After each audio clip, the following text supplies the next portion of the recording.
Welcome to the Tezdown.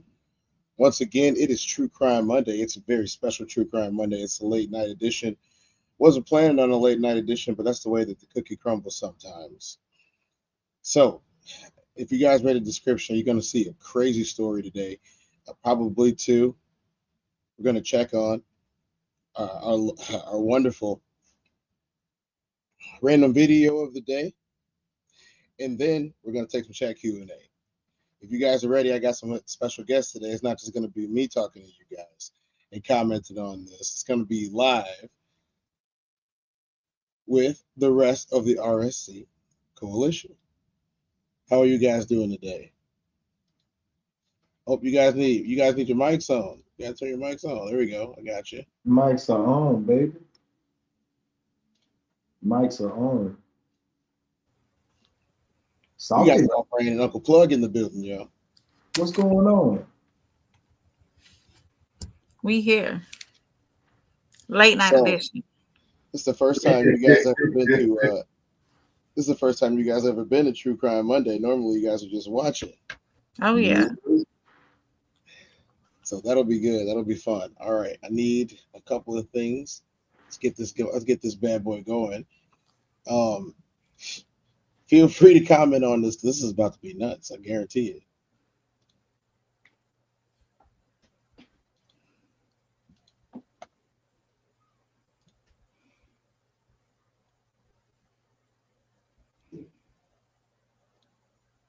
No, it was a real gun, man. It was just a revolver. If they shot you in the eye with a revolver, you wouldn't be talking to me right now.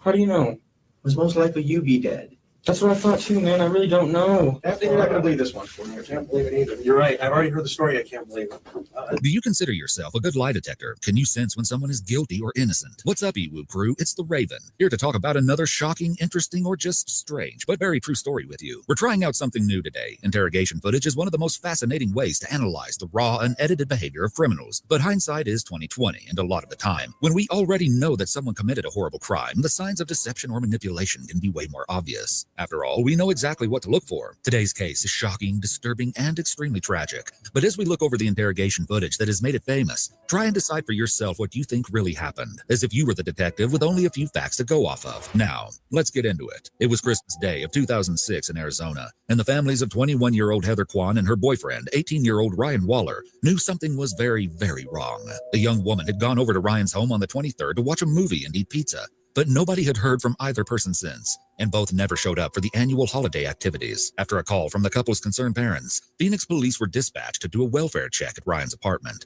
and what they found was a sight they could never forget. On the couch was Heather, dead from a gunshot wound to the head. But then they discovered something really weird. Ryan was still alive. More than that, he was conscious and able to walk and speak with officers, although he was acting strange and wouldn't give any straight answers. Or if he did, he would contradict himself. Of course, police were extremely suspicious right off the bat. He was placed into the back of a police cruiser for a long while as authorities took a closer look at the crime scene and Heather's body, and then he was eventually taken to an interrogation room.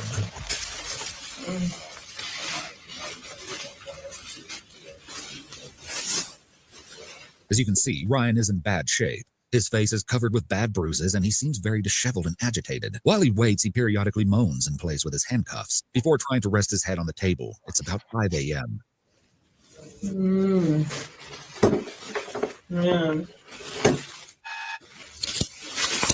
Ryan gets up and sits back down, and then someone walks in and takes pictures of the bottom of his feet.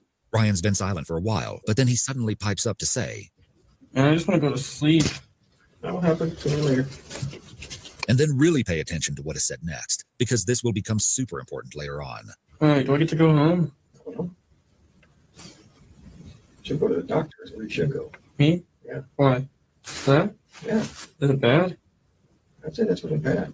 Looking at the bruises on Ryan's face, police aren't quite sure what to make of the situation. Did he get in a physical fight with Heather and things ended badly for her, either on purpose or by accident? Were these wounds the result of her trying to defend herself? Was Ryan mentally unstable and had somehow hurt himself? All they knew was they weren't really getting much out of the frustrated young man sitting on the other side of the table. He repeatedly asked to go to sleep, but he's told that on the chance he has suffered a concussion, the doctor has advised not to let him sleep. Another man comes in to inspect Ryan, and when he tells him to put one foot on the table, Ryan seems to have trouble following these directions. He seems So at this point, I'm trying to ask the question: why hasn't anybody actually given this guy a medical evaluation? I was thinking the same thing.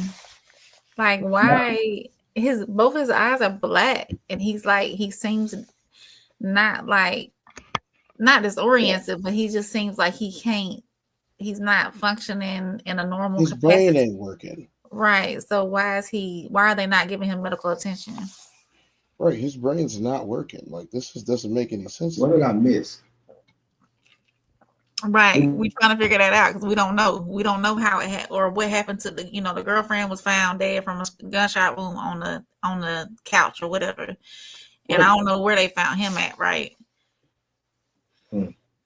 So He was just standing there. They said he was just standing there. he was just standing there. Oh, okay. So I don't know what's going on with that.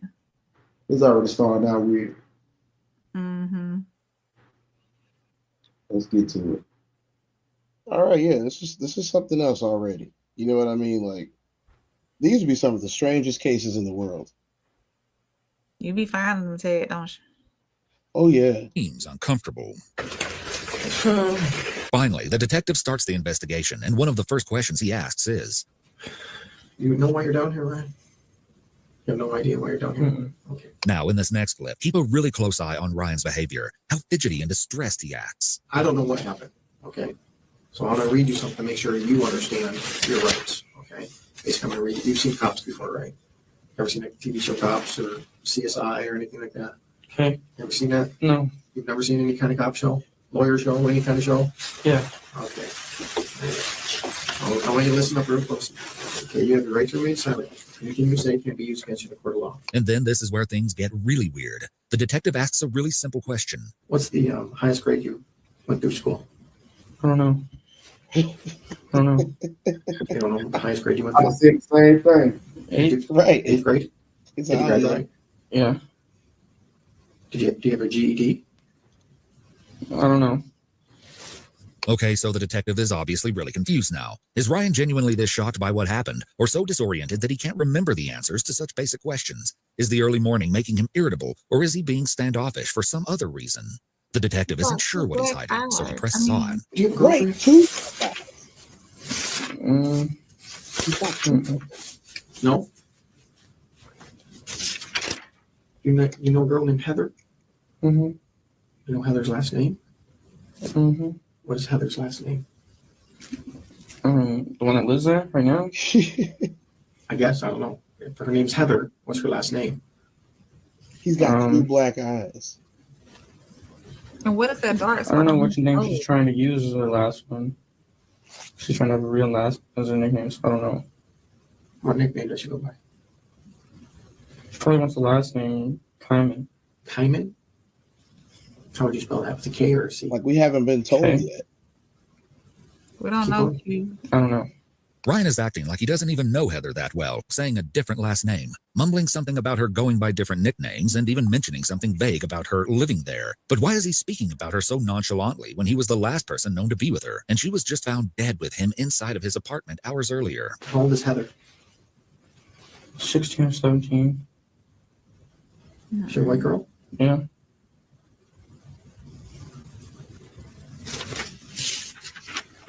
How did you meet Heather? I've known her since school. Okay. I don't know. You just known her from school? She used to be a business name. I don't know. She used to do a business name. She used to be in my book named with business name. Oh, okay. She used to be. So basically, it's like the way he's talking, it sounds like he's going through different years of his life, like growing up. You know what I mean? They got to know something is going on with him other than just him acting weird. If you got two black eyes and Yeah. you're acting disoriented, not necessarily disoriented, but confused, and can't get a complete thought out, then something is going on. Hello, you concussion or something. You need to get him medical attention. He needs to be in somebody's CT scan or MRI or something. Yeah, this is crazy. I mean, he acting like he don't know little mama got killed. That's what I'm That saying. too. He literally is acting like he doesn't know anything. All right. In a class, your business class? Mm-hmm. All right. Things are just getting more confusing as this line of conversation goes on, and so the detective tries a more direct approach. What happened to your face? I don't know. You told the officer just a few minutes ago that someone hit you. Do you remember who hit you? I don't know. I think it was Heather. Why would Heather hit you? I don't know. It was an accident. I forgot why. What was an accident? Heather's last name? No. What was an accident? Heather hitting me. What did she hit you with? Her hand in the eye. So now the talk is getting somewhere, but still it all seems so disjointed and random. First, Yeah. Ryan barely seemed to register who Heather was, but now he seems pretty confident that she hit him in the eye. But the conversation was about to take another bizarre turn. Did you guys have an argument? Not really, no. Not really. Uh-uh. What happened for her to hit you in the eye like that? She just hit me on accident. She was giving Christina a head. Oh, what? She was what? She was helping Christina with her hair or something. I don't know. Oh, Who's Christine? She was on the couch. Christina's on the couch? So this new name, Christina, just got dropped out of nowhere. You can kind of see the detective rummaging through the papers, which looks to me like he's checking the case notes for any mention of a girl by this name. But even Ryan doesn't seem totally sure of what she was doing or who she even is. What's Christina's last name? I don't know. What does she look like? I really don't know. You don't know? Uh-uh. Nah. I really don't. What color hair does she have? Brown? Is it long? Just average. How old is Christina? 20 maybe? I don't know. You can kind of make out the detective shaking his head, probably in disbelief here. It seems he's not buying Ryan's strange story, and I'll admit, the whole thing is pretty hard to follow. If someone named Christina was really there at the apartment, well, that could be a game changer for the investigation. But everything is so unclear at this point. The detective asks if Ryan knows someone named Alicia. Do you know Alicia? Mm-mm. You don't know Alicia? Mm-mm. And the detective says she lives at your house. She lives at your house? No reaction from Ryan. Then Okay. All right. So, I mean, this is a little bit more. This is a little bit more than just them talking. This is a little bit more than just them talking to him and him pretending not to know what's going on. right. This is a lot more than that. Like, this is actually kind of weird. I Super. don't think he's pretending. I think he has a concussion and he don't know what's going on. He's suffering a medical issue and he really don't know what's going on. He could be like trying to not tell them what actually happened, but then again with those two black eyes and then whatever that is on his nose as well. I don't know. It's weird. I don't know. Sco said, "What up, y'all?" Hey, Sco.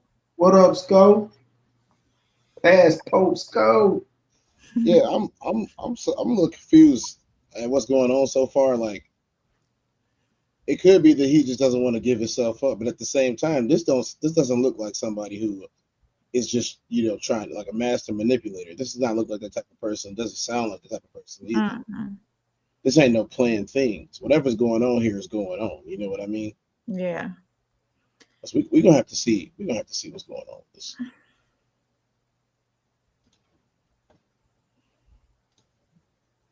he's asked if he knows an Eric, and Ryan nods but can't quite remember his full last name. You know a guy named Eric? Mm-hmm. What's Eric's last name? He's trying to pay me back. Green something. His last name is Green something? Ryan says he doesn't have the phone numbers of any of the people mentioned, which the detective doesn't seem to believe. Where's Eric right now? I don't know. Do you have his phone number? I really don't. He doesn't have one. Okay. Do you have Heather's phone number? Uh, You You don't know? Mm-mm. I'm a Christina. Mm-mm. You don't have anybody's phone number? Mm-mm. The detective pushes to learn the truth once more. What happened last night? I don't know. You don't know. I really don't. I just want to go to sleep and go to sleep. Oh.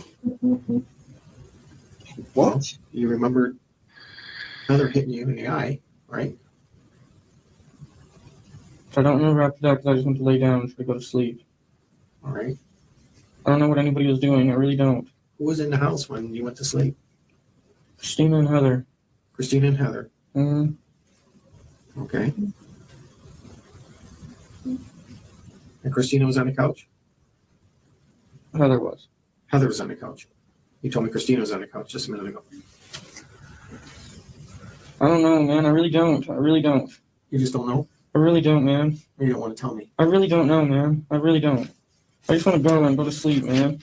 Ryan, you're not going to go anywhere. So you're probably wondering at this point, how in the world could Ryan have conveniently lost his memory of everything that happened that night? If he had Right. killed his girlfriend in cold blood, why didn't he plan out a better cover story? Was drug use to blame for this crime and Ryan's mind being all over the place? In this next clip, ask yourself, if you were the detective, would you think that Ryan was playing dumb? You know what happened in your house last night?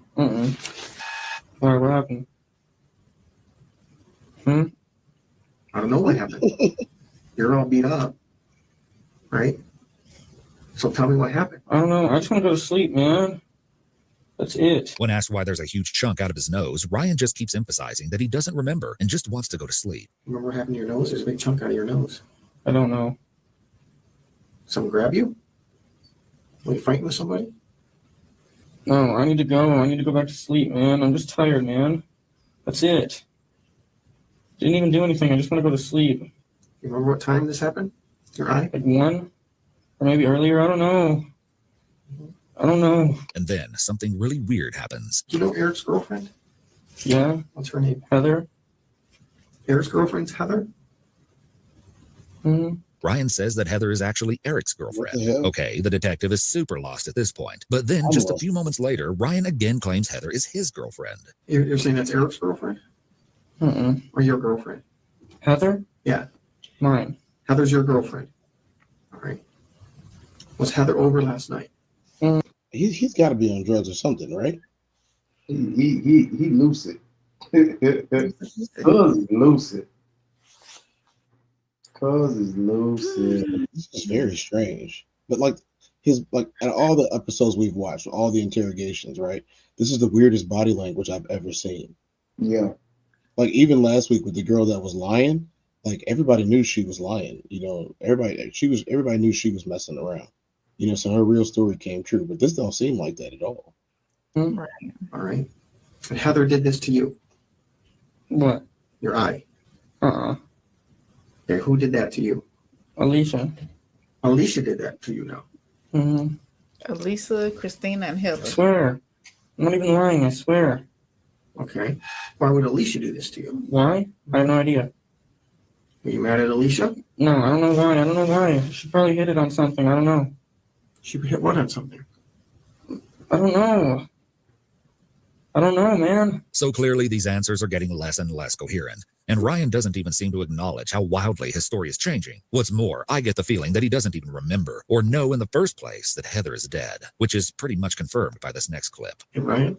Huh? There's a dead girl in your living room. She's dead? Yes. Heather? I don't know. I want to know what happened in your house last night. The girl on the couch is dead?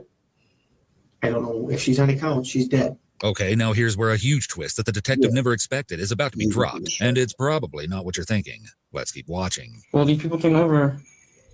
Richie and his dad. With shooting arrow, bow, and darts. You know what I'm talking about? Yeah. They hit me and her with those. That's it. And Heather wasn't there. And Eric wasn't there. It was just me and Heather. It was there. We're now more than 30 minutes into this footage, and Ryan is just now bringing up that 2 people supposedly came to his house with weapons. Well, pay really close attention to this next part, because everything goes from 0 to 100 in just a single second. You and Heather were there. And then what happened? And that's it. Richie and his dad tried to break in to the back. Richie and Dad? His dad? Mm-hmm. Who's Richie? I don't know. Well, you obviously know him. You know his name by He used Richie. to live there. Is he a roommate of yours? He used to be. And they hit you and they hit you? Yeah. Now it's Richie that hit you, not Heather? No, Richie and his dad. Richie and his dad. They hit you. Yes. Why? Because they're trying to get their stuff. I don't know why. And they had some kind of bow and arrows? Mm-hmm. They each had 2 revolvers and they didn't let off any shells.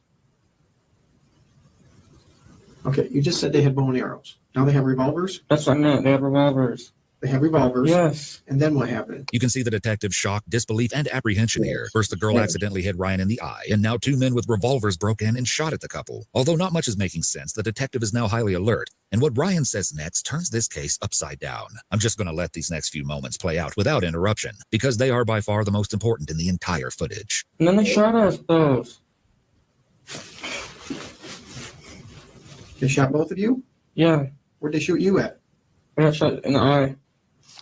You got shot in the eye I think so. with a revolver. I think. I don't know, man. I don't know. Then what happened? I don't know. You don't know a lot, Ryan. I don't, man. I really don't. He's about to go to sleep. Mm-hmm. Did you shoot Heather? Mm-mm. I heard you have a lot of guns in your house. Mm-mm. No? Mm-mm. Well, you know we're going to look. Mm-hmm.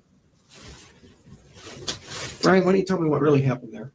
Because I don't believe. I really don't know, man. I really don't. I don't know. I can tell you anything, I swear. I want you to tell me the truth. That's all I want. Richie and his dad came there. And I don't know why. I don't know why, but they put me in sleeping hold. And, like, they put me in sleeping hold with the arrows and shit. Like, I lived through that crap. Okay, they put you in a sleeping hold? Yeah. What is that? I don't know. I don't know. I really don't. I don't know, man. You're telling me they put you in a sleeping hold. What is a sleeping hold? I don't know. Well, explain it. I never heard that coming out of your mouth. Explain that to me. What's a sleeping hold? I really don't know, man. I really don't. I really don't No, know. this is strange. This is getting worse. You're telling me you're all over the board here, number one. You're saying bows and arrows, you're saying revolvers, and you're saying some other thing, and you're saying they shot you in the eye. Okay? They shot you with a revolver in your eye. Yes. And that's Is it a BB gun? No, it was a real gun, man. It was just a If they revolver. shot you in the eye with a revolver, you wouldn't be talking to me right now. How do you know? Because most likely you'd be dead. That's what I thought too, man. I really don't know. What the? Okay? I really don't know, and I just want to go back to sleep and try to go back to bed. You're not going back to bed. Okay? That's not going to happen. All right, but what happened, man? What do I gotta do? Just tell me what I gotta do. All right, get your feet off my chair is number one. Number two, what happened to Heather? I don't know, man. I really don't You're know. now saying Richie and his dad shot Heather. Mm-hmm. Is that true? Yes. And they shot her with a revolver Yes. and did not use any gun. They came with those guns. Mm-mm. And they came through the where? They were breaking To the it back. through the back? By your door, or is there another door? To the back door. Through the back door? Is that off the kitchen? Mm-hmm. And why would they come on Christmas Day? I don't know. I really don't know. Really don't know. Did they break in or did you let them in? I let him in, And then what happened? and they started shooting up the house. With a gun? Mm-hmm. Okay. And then what happened? That's it. What happened to Heather? Heather got shot Where did she get shot? inside the face once. She got shot inside of the face? Mm-hmm. How close were you to her when she got shot in the face? It was after I got shot, so I didn't even hear anything. So you got shot first? Uh-huh. And what happened? Did you fall to the ground? Yeah, I was trying to get up and I couldn't. What? I don't Okay. know. And then she got shot? Mm-hmm. What did you do? Nothing. Did you call 911? Uh-uh. Did you see if she was alive? She was sleeping still, and that's it. I just let her sleep. She got shot in the side of the face and you let her sleep? Yes. This does not make sense, Ryan. I know, I didn't mean to, man. I'm sorry. I didn't know she was passing out. That's because I got shot wrong once, too, and I was going to pass out. Okay, this is now, not before. I don't know. You're saying right now you've been shot Yes. in the eye Yes. with a revolver. Yes. All right. Okay, so that was a lot of very shocking information. What do you think? Is Ryan telling the truth? If you were the detective in this moment, would you believe his story? This is the first time he's hearing about anyone named Richie or his dad, and he doesn't quite know what to make of it. But after that, Ryan really starts to break down. I don't know what to Ryan, you need to start telling me the truth, because your story doesn't make sense. I'm trying, man. I don't know. Just ask me anything and I'll tell you the truth. Just ask me. Well, I'm trying to, and you're not even coming close to the truth. Go He ahead, needs ask me. full attention. What happened He needs with medical. you and Heather last night? Her dad came and shot at the house. And shot her. Mm-hmm. Her dad. Now, Richie is her dad, Mm-hmm. or Richie's her brother? Yeah, her dad. Her dad shot her. Mm-hmm. All right. And then leaves. Mm-hmm. And what did you do? I tried to go back to sleep. After you've been shot Mm-hmm. in the eye, Mm-hmm. you didn't know enough to call 911. Mm-mm. Why did you call 911? Because I was just trying to go to sleep. That's it. You just saw Richie's and his dad shoot your girlfriend, and you just felt like you needed to go to sleep? Something like that. I don't know, man. I really don't. Ryan, look at me. Ryan, Yes. I don't know, man. I really don't why know. did you shoot Heather, Ryan? I didn't shoot Heather. She was already shot once by her brother, I swear. Richie. Yes. Richie shot his own sister. Yes, I swear. That's it. Sit down. Not me. And you've been shot in the eye. Yes. That's it. Would you get off my table, please? My feet hurt, man. I don't know why. Get him off my table. So up until this point, it seems like the detective held little stock in Ryan's newest version of events. I mean, a story about getting shot in the eye and living to tell the tale just a few hours later is a bit outlandish. But as Ryan continues to give confusing answers and display increasingly erratic behavior, the detective finally takes a closer look at his wounds. Let me see your nose. Put your legs down. Put your legs down. Bring your face closer. Got shot in the face with probably like a 22. Oh, my head hurts. Okay. Yeah, be right back. After this Sweet abrupt Jesus. exit, the man returns with a totally different demeanor. He's Hey, worried. I'm gonna tell He you tells this. Ryan that someone is going to check him out to make sure he's Hey, okay. I'm gonna tell you this. Ryan? Right. Yes. I got the fire department coming to take a look at her. They're going to probably take you to the hospital. Money and Take her to the dope. hospital? Hold on. It is some dope. It is some dope. Some money and dope. When somebody come in guns a blazing, it's about money and dope. One of the other. Can you get shot right here with like a 22 and it not bother you somehow? Yeah. Depending on where it goes. That's the reason why his eyes are so dark. Here's I the bet you thing. he got shot right here and they're not even Bullet realizing science it. is weird, right? There are shots that should kill people that don't kill people. Right, that's There what are I'm shots saying. that You kill got people. bookshots. You know what I'm saying? Like, there's no telling what he got shot with. And on top of it, like, it's almost a crapshoot every time. There's people who got shot 9, 10 times that survive. And there are people who get shot once, in the same No. spot, and they don't survive. You know what I mean? Like, it's bullet science is weird. It depends on the type of gun, the spread pattern, the type of bullet. Like, it's crazy. So, like, the thing is, they try to judge these things off of one style of bullet, and they think, like, you would think that they would be smarter than this by now because science has gone farther than this. But hey, we're seeing crazy stuff, and from the looks of it, I He think looked like he got shot in the face. he got shot. And that's why his eyes are so black. Yeah, Guaranteed that's what it is. because like it's either that or blunt force trauma. You know what I'm saying? Mm-hmm. We gonna see. Yeah, we're gonna take you to the hospital after he's been interrogated for 2-3 hours. And left him We in should've there. did Yeah, that we're going to take you to the in the hospital. beginning. Why? Well, if you've seen your face and the way you're doing things, it doesn't make sense right now, okay? We're just going to make sure you're okay. Hey, handcuff. I can't go back to bed, Well, man. that's the problem. If you have some kind of head injury, you shouldn't be sleeping, okay? Oh, sit down. Where are you? As the two wait for help, Ryan basically repeats his story about the Oh, he shooting, uncuffed. saying that he just wanted to go to sleep after Uncuffed. being shot in the eyeball. I think I only got shot once in the eyeball. And then you just wanted to go to sleep? Huh? Soon, others enter the room to take a closer look at Ryan. I believe it's the detective saying, "You're not going to believe this one." Anthony, you're not going to believe this one. I can't believe it either. You're right. I've already heard the story. I can't believe it. This is just my observations that this might be an entrance, this might be an exit, this might be into his eye. As happening like he has a serious head injury, which would make sense. So now all the puzzle pieces are starting to fall together. A single explanation appears that nobody would have expected in a million years, and it's one that they probably hope isn't actually true. That's because if Ryan really had been shot in the head, that would mean that they neglected to get him proper medical treatment while he waited in the police car and underwent this lengthy interrogation, which, when all was said and done, allegedly added up to about 6 hours. 6 hours where Ryan would have been sustaining permanent brain damage. 6 hours where he could have gotten help, but instead was getting worse. Well, spoiler alert, it was true. Ryan had actually been shot in the eye, and his account of the break-in and shooting by a man named Richie and his dad was 100% real, even if he couldn't exactly get the details straight due to his injury. Are there guns around? This kid Eric did it. I don't know how he did it exactly. I might have been shot. I don't know. I really don't know. While you waiting on Take him to the hospital. it looks like it went right through, huh? Yeah, it might have. I don't know. This next clip isn't anything special, but it was the moment that really broke my heart. Ryan is told that his ride to the hospital is here, and the way he gets up and walks out without any trouble just shows that he's no cold-blooded criminal. He's a confused and scared young man who just suffered one of the most mentally and physically traumatizing experiences I can imagine. And the last line before the video cuts off really just makes you kind of angry at how lightly the situation is being treated. What, Mike? Your ride's here. Let's check that. Yeah, he's over here. That was food. Where? Where? Where are we going? We gotta go to the hospital. Get checked out, bro. Look like you got shot right in the face.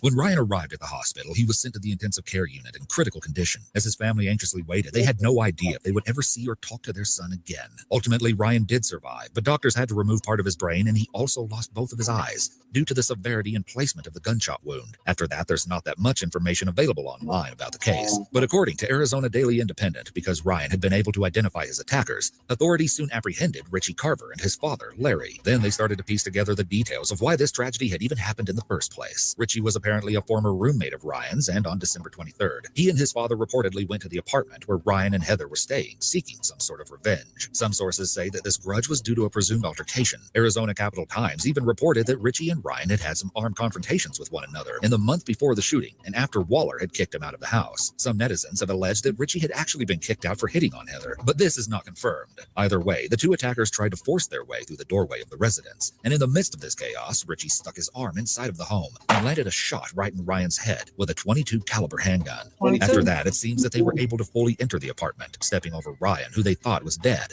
But this was their biggest mistake. Ironically, the two purportedly only shot and killed Heather Kwan next because they wanted to cover their tracks, and unfortunately, she was a witness. The bullet struck her in the head at point-blank range as she lay peacefully on the couch. Satisfied that they'd gotten rid of anyone who might be able to identify them, they carried on with the job, but little did they know they had indeed left a witness behind. And although I can see why they thought it was safe to assume Ryan was dead, that ended up being their biggest downfall. And so it followed that after shooting Heather and stealing several weapons and a computer from the apartment, they left, leaving a gruesome and bloody crime scene for authorities to stumble upon days later. And the fact that police didn't come for the welfare check until the night after Christmas Day makes things even crazier, because it is horrifying to wonder what Ryan was doing that whole time. Many people have theorized he was left to just wander around the house in a confused fog, plagued by a horrible pain he half understood the whole time, falling in and out of sleep, only maybe registering for brief moments that his girlfriend was dead and decomposing on the couch next to him. Richie Carver ended up being convicted in June 2008 of felony murder, burglary, aggravated assault, and misconduct involving weapons, and he was sentenced to a term of natural life. But here's where things get extremely frustrating. The case against his father Larry was actually dismissed. Sources say the case against him was based in large part on confessions he had allegedly made to his wife, and so after she chose to invoke her marital privilege and refused to testify against her husband, there was nothing officials could really do besides dismiss the charges. But don't get too angry yet, because one good thing actually came out of all of this. Heather's family fought for legislature to enact what would become known as Heather's Law. This amendment would provide an exception to the marital communications privilege if one spouse had voluntarily provided law enforcement with information about their spouse's involvement in a serious crime. But just establishing the law wasn't enough, and it still had to be battled out in court to make sure it could be applied retroactively to Larry Carver's case. Luckily, they won.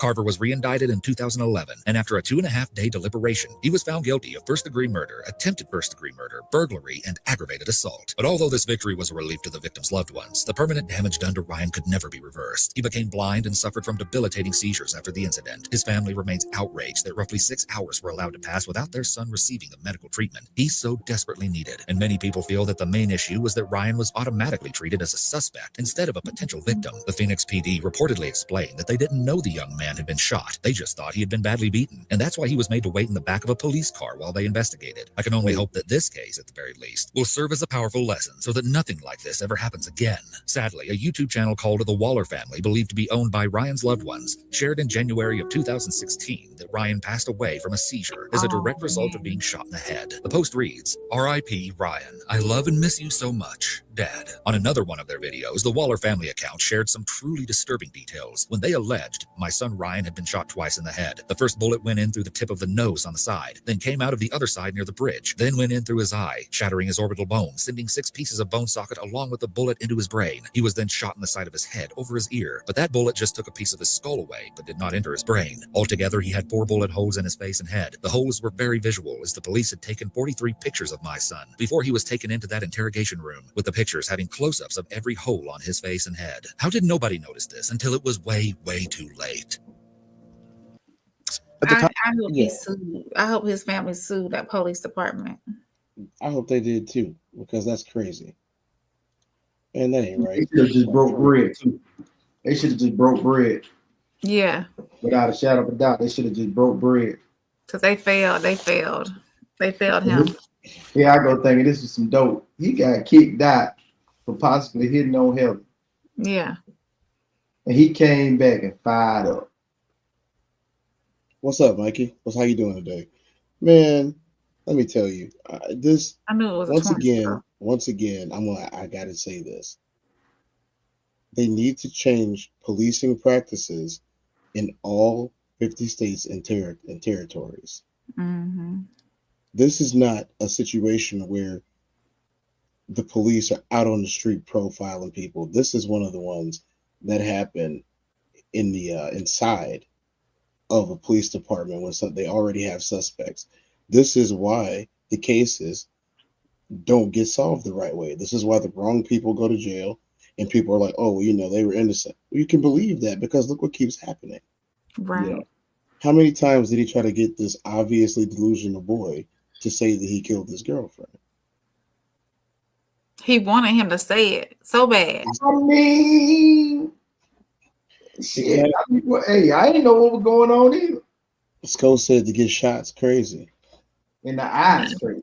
Classics checking in. He said there's no middleman now. This is just, he said he's just joking. Said, what's up, gang? Classic. Yeah, I mean, this is nuts. Like, I'll tell y'all right now, I truly believe that they need to do something about the training of officers. Mm-hmm. From what I'm seeing, they can't make proper arrests. They can't interrogate people correctly.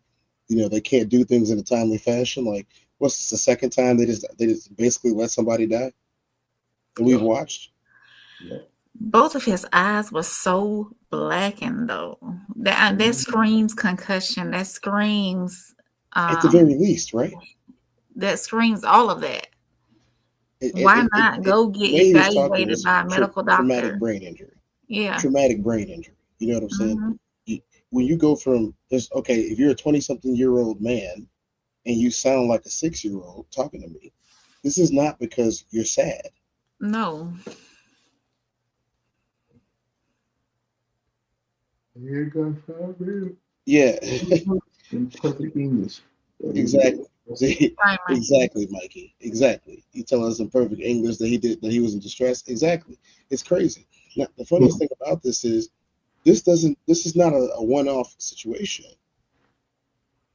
This happens in almost every interrogation. This is how almost every interrogation goes. Now, mind you, if he didn't have a brain injury, he could be sitting in, lockup right now for a crime he didn't commit. Ain't that something? Yeah. Because they would have tricked him with their mind games into saying that he did this. Mm-hmm. My police. Famous said thousands of these cases. And they're like, oh, well, they shouldn't have pled out, or they shouldn't have confessed. Bro, you beat them in their brain for 6, 7, 8, 9 hours straight. At that point, you are deprived of sleep and oxygen. Your mind's gonna say whatever you want to say, hoping that they can get you out that room. Oh, definitely. Yeah. You haven't eaten. You have to use the bathroom. They're not letting you go. These are all things that happen in these interrogations as we've seen. I hope the next one that we watch makes a little bit more sense. It's probably going to be a little bit more lively because it's not just an interrogation. This is police body cam footage. This what's going on next. I haven't seen it yet, y'all. We in for something. So let's just hope that we I can. don't know what the percentage is of lockups of people who are truly innocent. I'm gonna hazard a guess and say that it's probably at least 50%. And if not, they some horrible police. They some horrible. Yeah, police. I think it's at least 50%, if not more. The questions that they asking. Like, Let's get it. He comes to my mom's house unannounced. He did not tell me that he was coming. We didn't have no conversation. We literally lay down in the bed. We was taking shots a little bit, so we sleepy as 3 a.m. I wake up to shots. It's gunshots, it's 16 shots. And 16 shots, that happens fast, but when you in a room or next to something like that, it just seems like it's going on forever. In the early hours of June 13th, 2022, a husband would be shot dead 16 times after catching his wife having sex with another man. At 3 a.m., police received a desperate 911 call about multiple gunshots inside a home. When they arrived, the scene was nothing short of horrifying. They found the lifeless body of a husband riddled with bullets.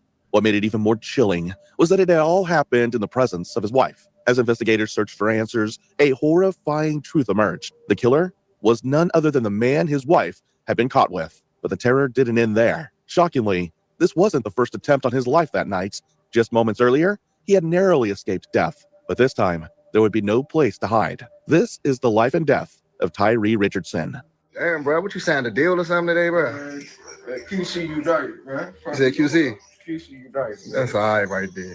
20-year-old Tyree Tashawn Richardson was born into a close-knit family. His mother, Lindsay, and father, Roger Richardson, described him as charismatic and funny. He was deeply loved, not only by them, but by his entire community. His parents always knew he carried a special presence, a magnetic personality that drew people in.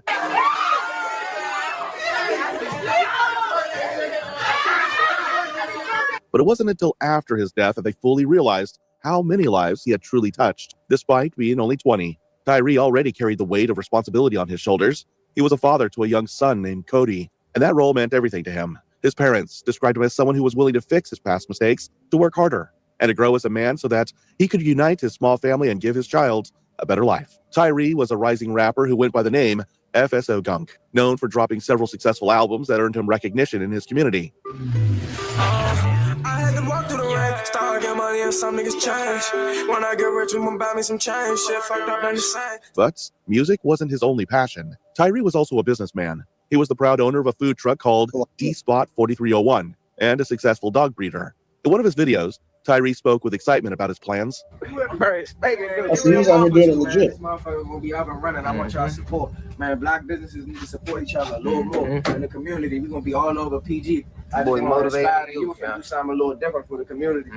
But we'll be serving everything, breakfast, lunch, dinner, everything. Unlike many young men who shy away from responsibility, Tyree leaned into it, checking in on his son, asking questions about his well-being, and making plans for his future. Those close to him emphasized that he cared about his family deeply, but Tyree wasn't perfect. He had made mistakes, like many young men his age, but he carried a determination to do better.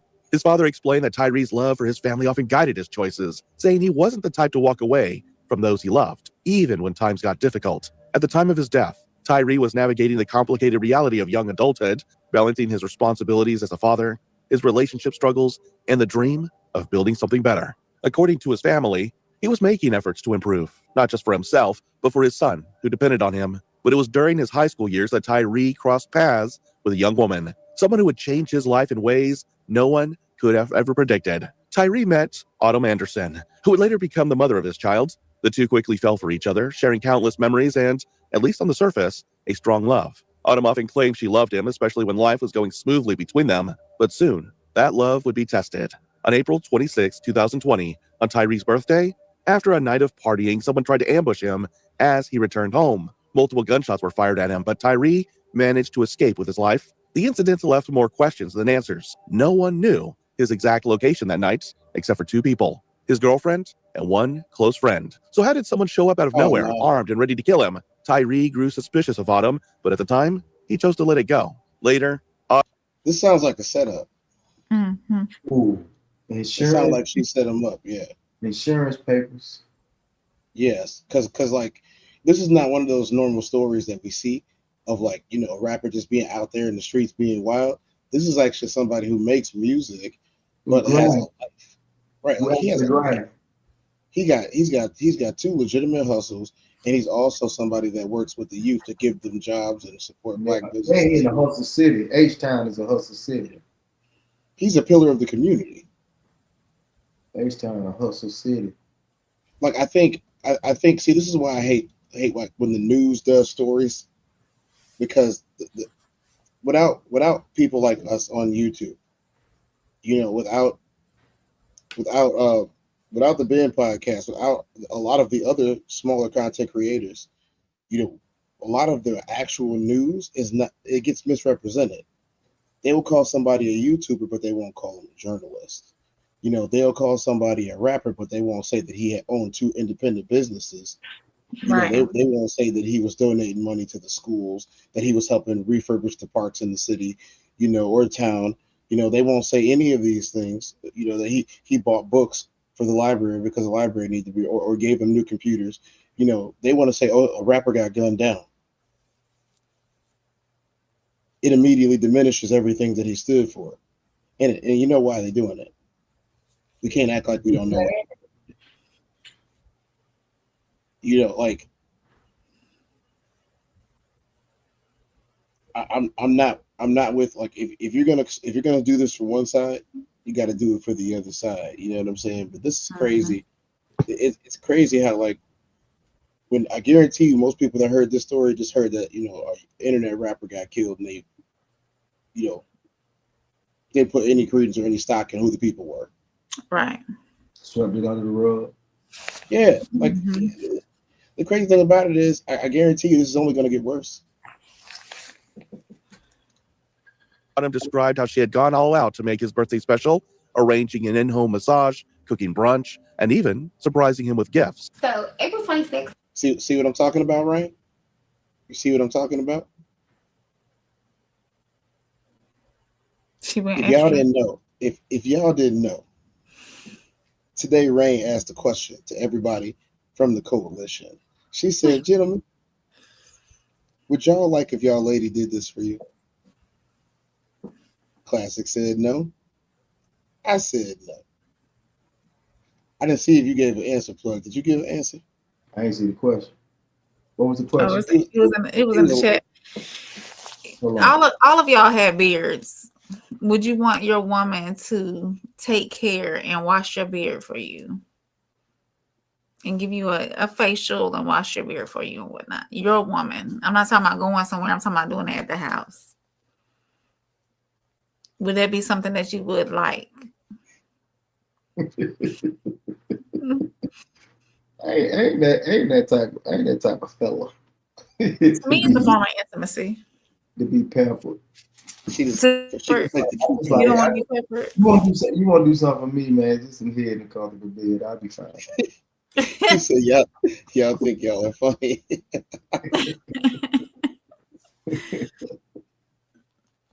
Put the cucumbers over your eyes, right? Yeah. A little pampering. You don't want to be pampered, Plug. Nah. You want to smother your face all through it, right? I'm good on that. You know what I'm saying? Okay. I'm just saying it's not for me. It's not for you. Okay. Some head in a polo shirt. I'm cool. No, that's what I'm saying. She set him up this way. She buttered him up to set him up. That's what it looks like. We're gonna see. That shit cold, bro.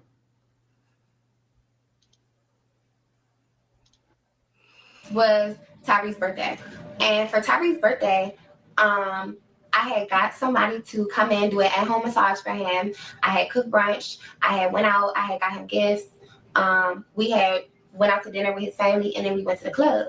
Autumn explained that when she, Tyree, and some friends went to the club, on their way back, she and another female were having a conversation that drifted in and out. She came, Tyree's brother had came, and Tyree's brother's friends had came. So mind you, like, she drunk. She ends up throwing up outside the club. She's literally like has the door open outside the black truck, like with her head out, like she bent, like she twisted. Start over, Monty. Come on, Monty. We about to go to the car. Wait, bitch, you gotta throw up some more. Come on, hurry up. Get that shit. Me and this girl, we had fell out a couple months before this. We didn't start hanging out with each other up until March, right before I went to Miami to get my surgery. But then, when they arrived at a parking spot, something chilling would happen. When Tyree finally pulled into their neighborhood, he backed into a parking spot. Still talking, still tipsy, everything seemed fine. Instead of heading inside, Tyree stepped out of the car, leaned against the trunk, and started rolling up a blunt. It was routine. He wasn't leaving them behind, just taking a moment. So when he pulls into the parking spot, he put the car in park, he started rolling up a J. He never was going into the house. He never was like leaving us in the car or nothing like that. He was getting out to hit his J. Then suddenly, without warning, everything changed. In a blur of motion, Tyree took off running. Another figure, fast and shadowy, tore past the car in pursuit. A neighbor's security camera would capture the moment.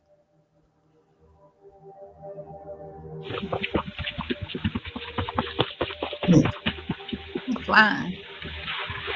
I jumped in the driver's seat.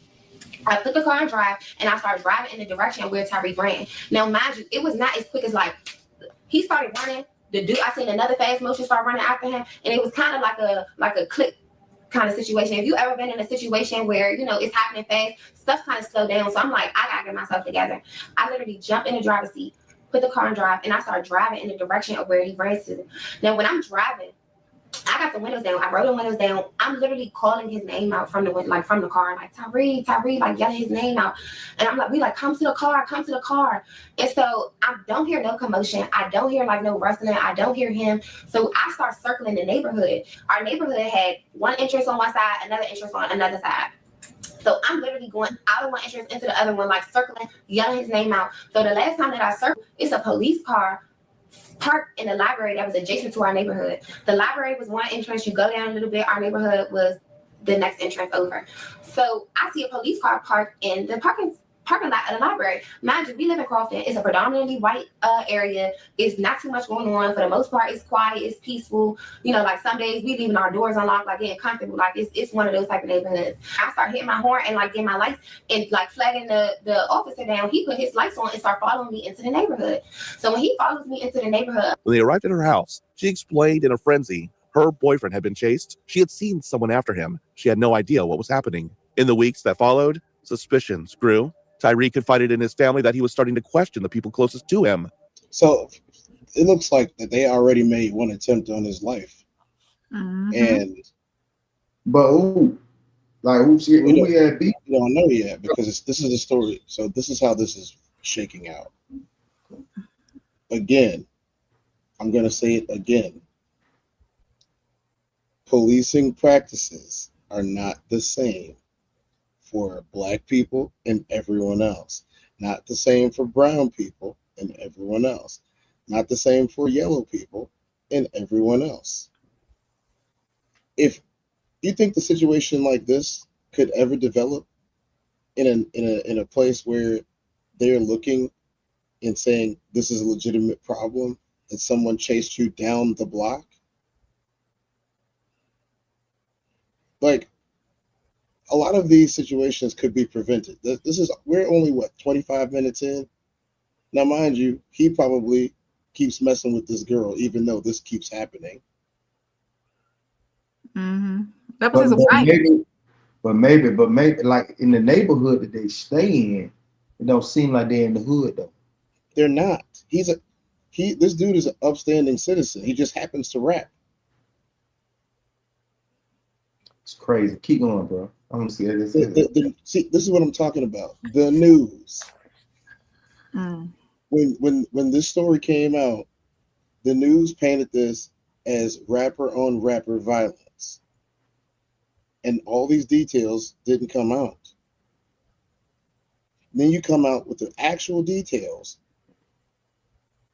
That he is not a violent person. Number one. He got into a little bit of trouble with the law when he was a kid. As an adult, he is an upstanding member of the community that pays his taxes, has legitimate businesses, is a mentor. Somebody Like, hating he's on not, his success. something's going on here. And the thing about it is, people were told about this, Mm-hmm. and nobody did anything.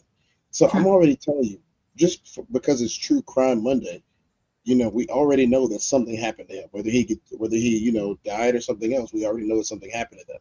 My thing is, why is every story that we watch bad work? Like, it's a job. Why is it bad work?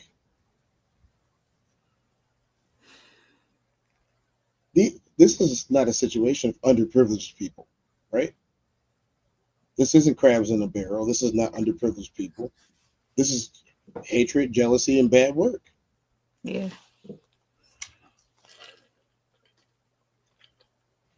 Come on, I'm intrigued now. I want to see what happens. Let's roll it.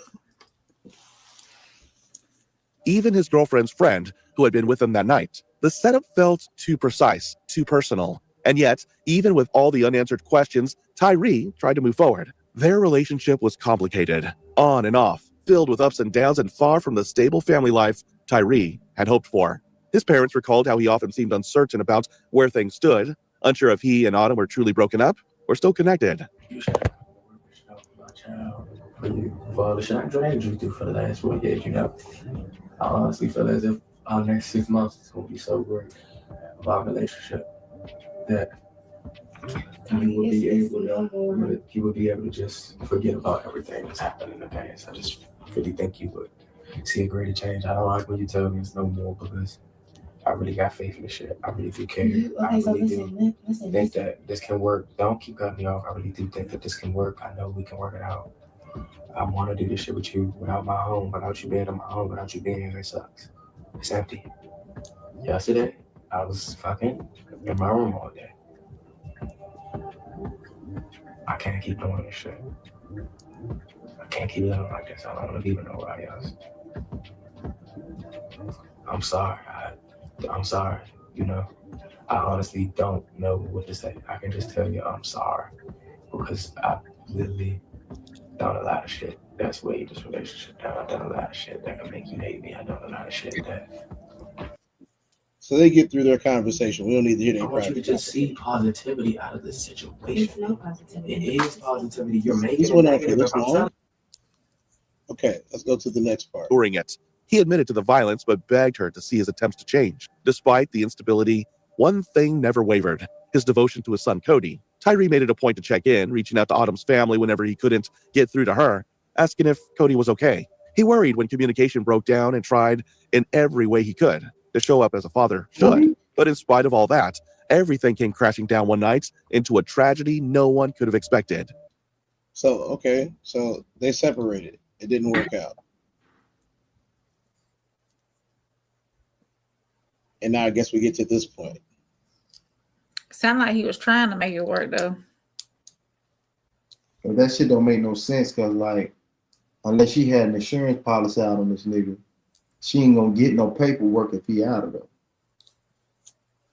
The only thing she'll get is his survivor's benefit for the son. That's the only thing she would get if there wasn't no insurance policy. I mean, they weren't together. Shit. They weren't together, but for his son. But he ain't thinking about putting them together right now for no young buck. No, he's thinking about his demise right now. Yeah, they weren't together. So he was young as shit, so he ain't thinking about his demise right now. Oh no. Now, if he was that on point, then hell yeah, he was special. If he was thinking about that in his early 20s too, he like about 22. He like about 22, 23. He was 21. He young as fuck. Mm-hmm. No, he ain't thinking about his demise right now. Mm-mm. I mean, he's not mature. He's not mature. He's mature, but he still. he still ain't thinking about his demise right now. Unless he's trying to save his family. Unless she got a policy on him, because you can get a policy on somebody else. She had to have a policy on him. Unless Well, I mean, it they seems can like he's a sign good off on dad, it. and he's a business owner. He probably did. And they ain't said nothing about, oh, he had beef with a rival gang or beef with a rival set. He ain't got none of that. Every clip that they showing, he's with his family. So if he ain't got no beef with nobody, I mean, it's easy work. Come on, we just saw a whole. I mean, we just saw a whole thing about him trying to talk to her so they could work it out.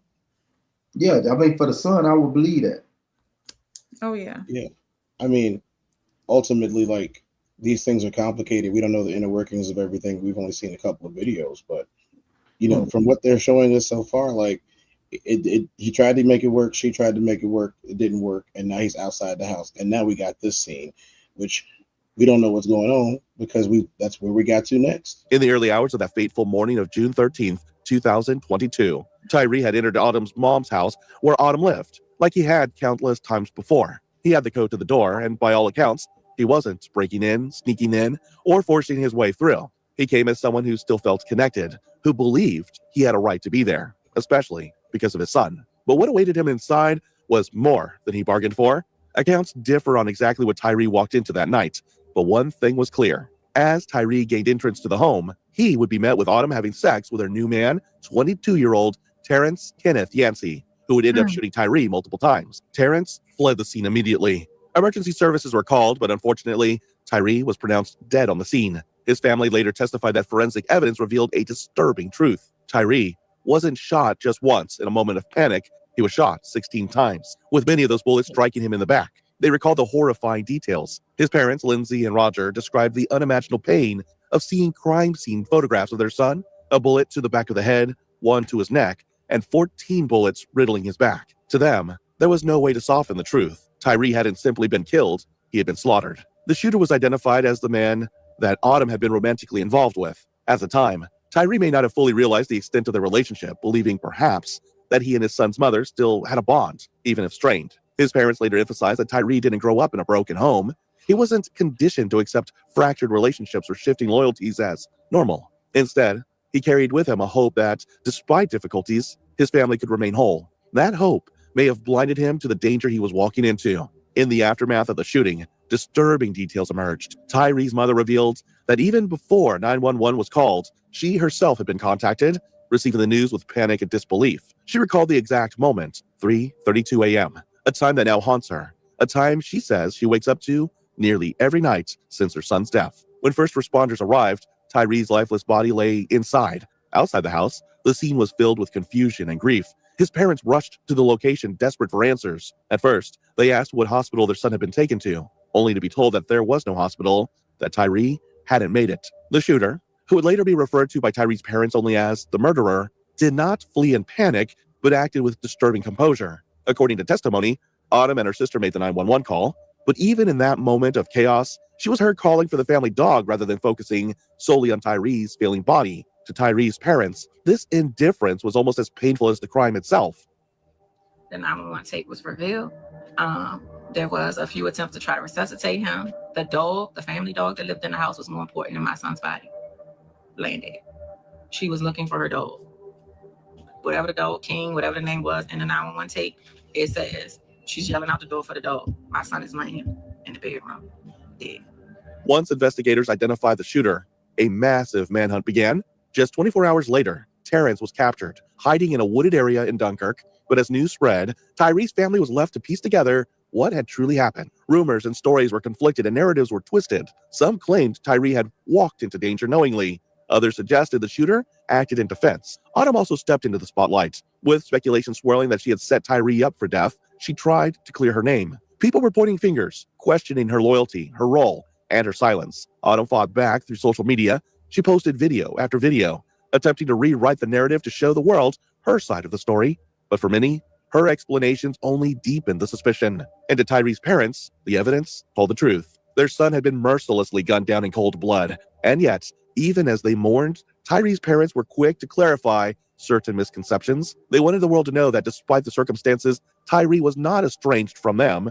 He loved his family. He was not a man without support or direction. He had lived with integrity and responsibility, even taking his child's mother when she had nowhere else to go, providing her food, shelter, and stability. His parents reminded the public that Tyree had shown compassion when others turned to their backs. For them, the betrayal cut deeper than the bullets. The idea that their son had been killed not by some random stranger, but in the orbit of someone he had once tried to care for and protect. As the investigation continued, and as the trial loomed, Tyree's family would come to learn more unsettling truths. From the very beginning, Tyree's parents believed the crime scene told a story different from what the shooter wanted people to believe. They knew their son hadn't been an intruder, nor a threat deserving of violence that ended his life. And as investigators collected evidence, the truth began to align with what the Richardson family had felt in their hearts. Forensic analysis would reveal a disturbing reality. Tyree had not been shot in a moment of self-defense.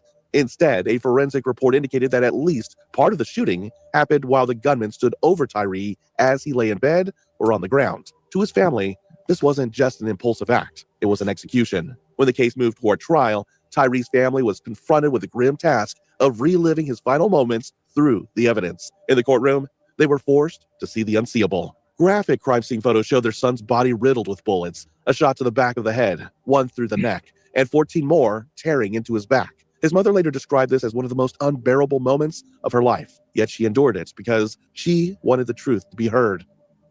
Not only seeing our son's body shot up, because in trial you see the real life pictures. Not only seeing him laying there with a bullet to the back of his head, with a bullet to his neck, with 14 bullets to his back. Not only did it hurt us to see that, we learned the truth behind the story.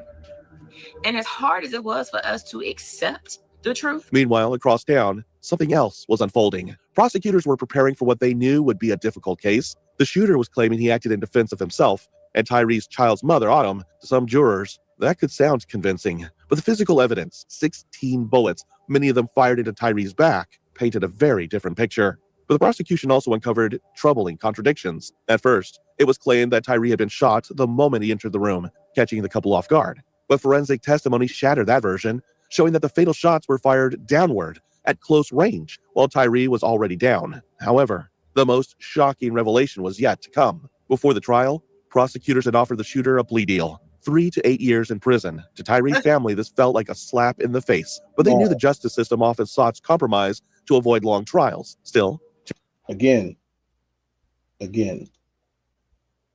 this is a situation that was highly avoidable. On top of it, the justice system is once again failing. Facts. Let me see that phone. Facts. Look, this is crazy.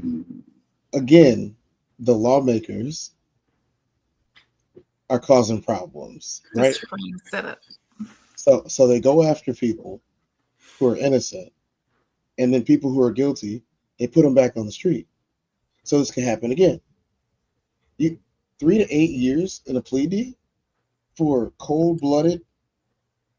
You stood over top of him and shot him while he was possibly in bed. Like Mikey wait. Mikey has. But he can't wait. Hold on. The way they saying it, like he came in, count them having sex, and then he tried to skate, and then Buddy shot him in the back. Or he called. That it's so yeah. The way so this is not, those parts aren't congruent. Is y'all mind working while the information is being spewed? Because I heard that he got shot. Like that's what they were saying happened. Yeah, that's what they saying happened. Like he came in the back door. Like that's what she said on social. See, look, everybody that got one of these platforms ain't telling the truth. She went on there on this internet. I'm pretty sure she knew he was coming. He probably texted and said, "I'm on my way over there." Well, he might have been in bed. You gotta hit him and say, "Are you home?" Yeah, I'm home. Okay, I'm headed that way. Buddy already there. If Buddy already there, that's a no-go. That's a no. Come back, a little later. This, that, and the third. I'm busy right now. But they say he was in the bed, right? That's what they said. The pictures of him were of him in the bed, knocked out, sleeping. We got to finish it. We got to finish it. Let's see what happened with this deal. If he Parents is, surprised them. He turned down the offer. What'd you say, Plug? I said if he was in the bed sleep, he'll hope. This is crazy. Not out of principle, but because he truly believed he had done nothing wrong. In his mind, this was not murder. It was defense. As the trial date approached, however, cracks began to show in his confidence. Just days before jury selection, his attorney reached out to Tyree's family to ask if they would consider the plea deal. For Lindsay and Roger, this was a moment of clarity. If he was willing to reconsider, it was because he feared the truth that would come out in court, and they refused. They wanted the world to hear what had really happened. So the trial proceeded. Inside the courtroom, testimonies clashed. The defense tried to portray Tyree as volatile, as someone who walked into a situation that spiraled out of control. But the forensic evidence told a colder, more calculated story. And when Autumn testified, her words revealed contradictions, shifting narratives, and half-truths that only reinforced the family's belief that Tyree had been lured into a deadly trap. Not only that, Tyree's parents emphasized that their son wasn't some estranged father who showed up uninvited. He was a man who cared deeply about his son, who had lived with and supported the very woman now central to the case. He had provided for her when she had nothing, given her shelter and food, and helped raise their child. For him to be painted as an outsider in his own child's life was yet another cruelty. As detectives pieced together the timeline, a chilling truth emerged. Tyree's death wasn't just the result of a heated moment. It was the violent consequence of betrayal, jealousy, and misjudgment. For Tyree's parents, sitting through testimony after testimony was agonizing. Yet, as Lindsay later said, if the shooter had taken the original plea deal, the truth of what really happened might never have come to light.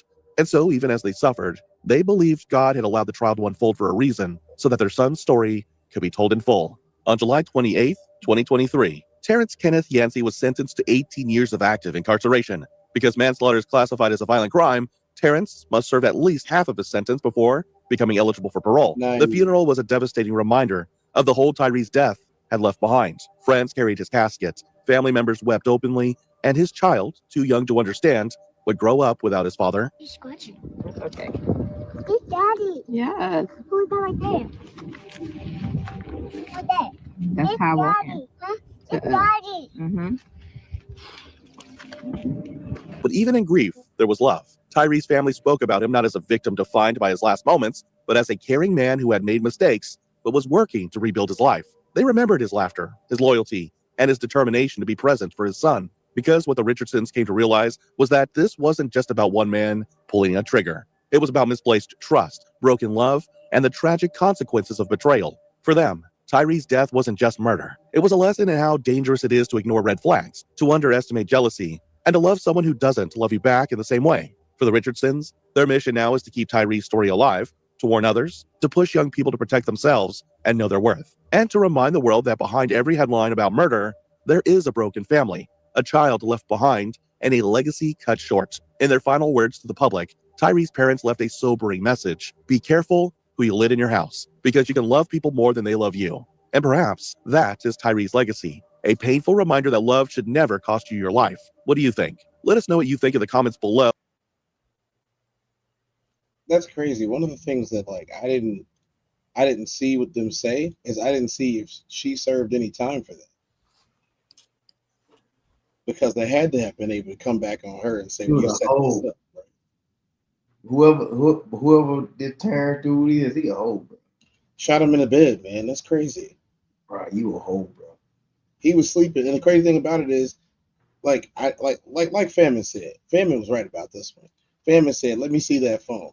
They didn't bother trying to go through her phone and see if she even told the dude.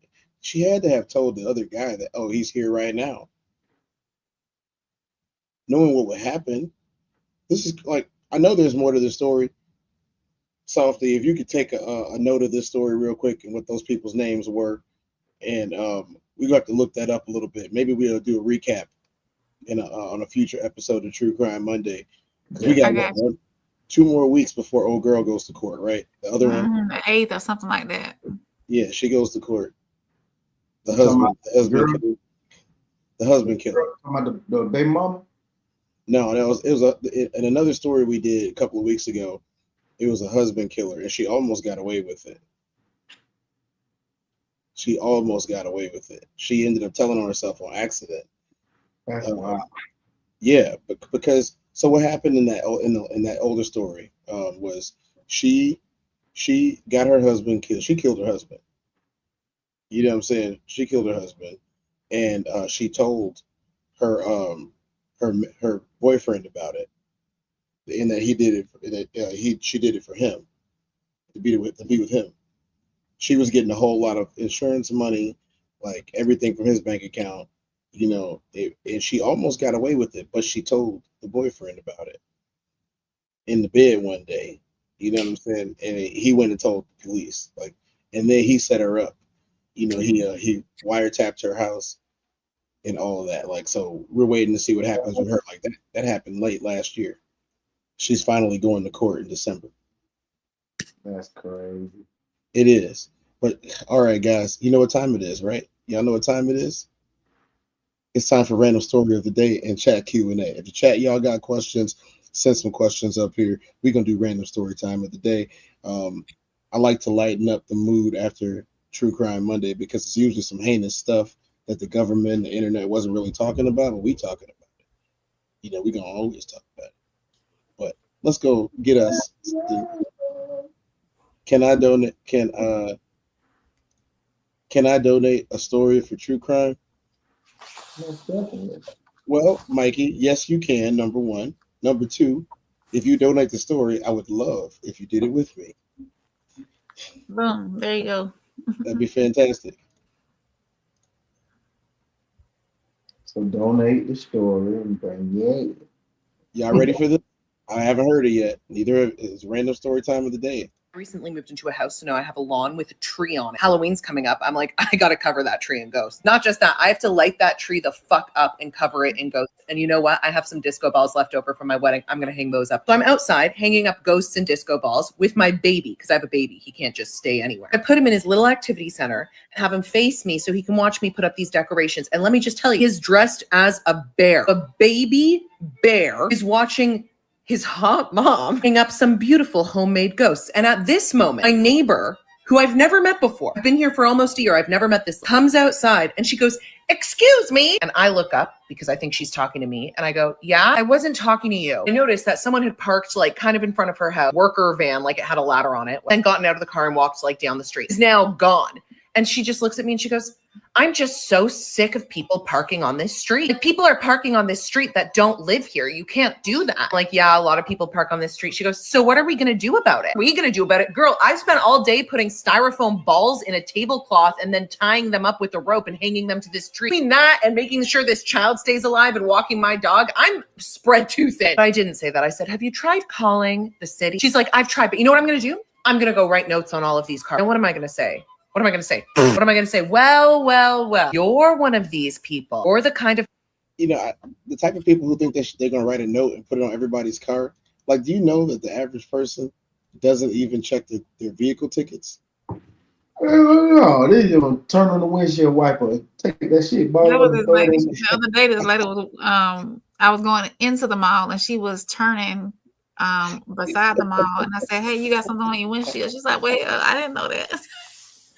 And I took it off her windshield. It was a flyer for something, but yeah, people don't be looking at that at all. Hey, you leave that wonderful little girl alone. She is the sweetest thing that ever happened. Mikey Fanman said, "I got this Tasmanian Rex 2-year-old. Y'all don't believe him. She is the sweetest thing in the world right now. She is so sweet. She got all the skills too. If you trap her in somewhere, she's gonna climb out." So she is a cutie, but yeah, she can. I wish I could say bring her on, but YouTube doesn't like that, especially during a true crime episode. We'll see what's going on. He sent me the video.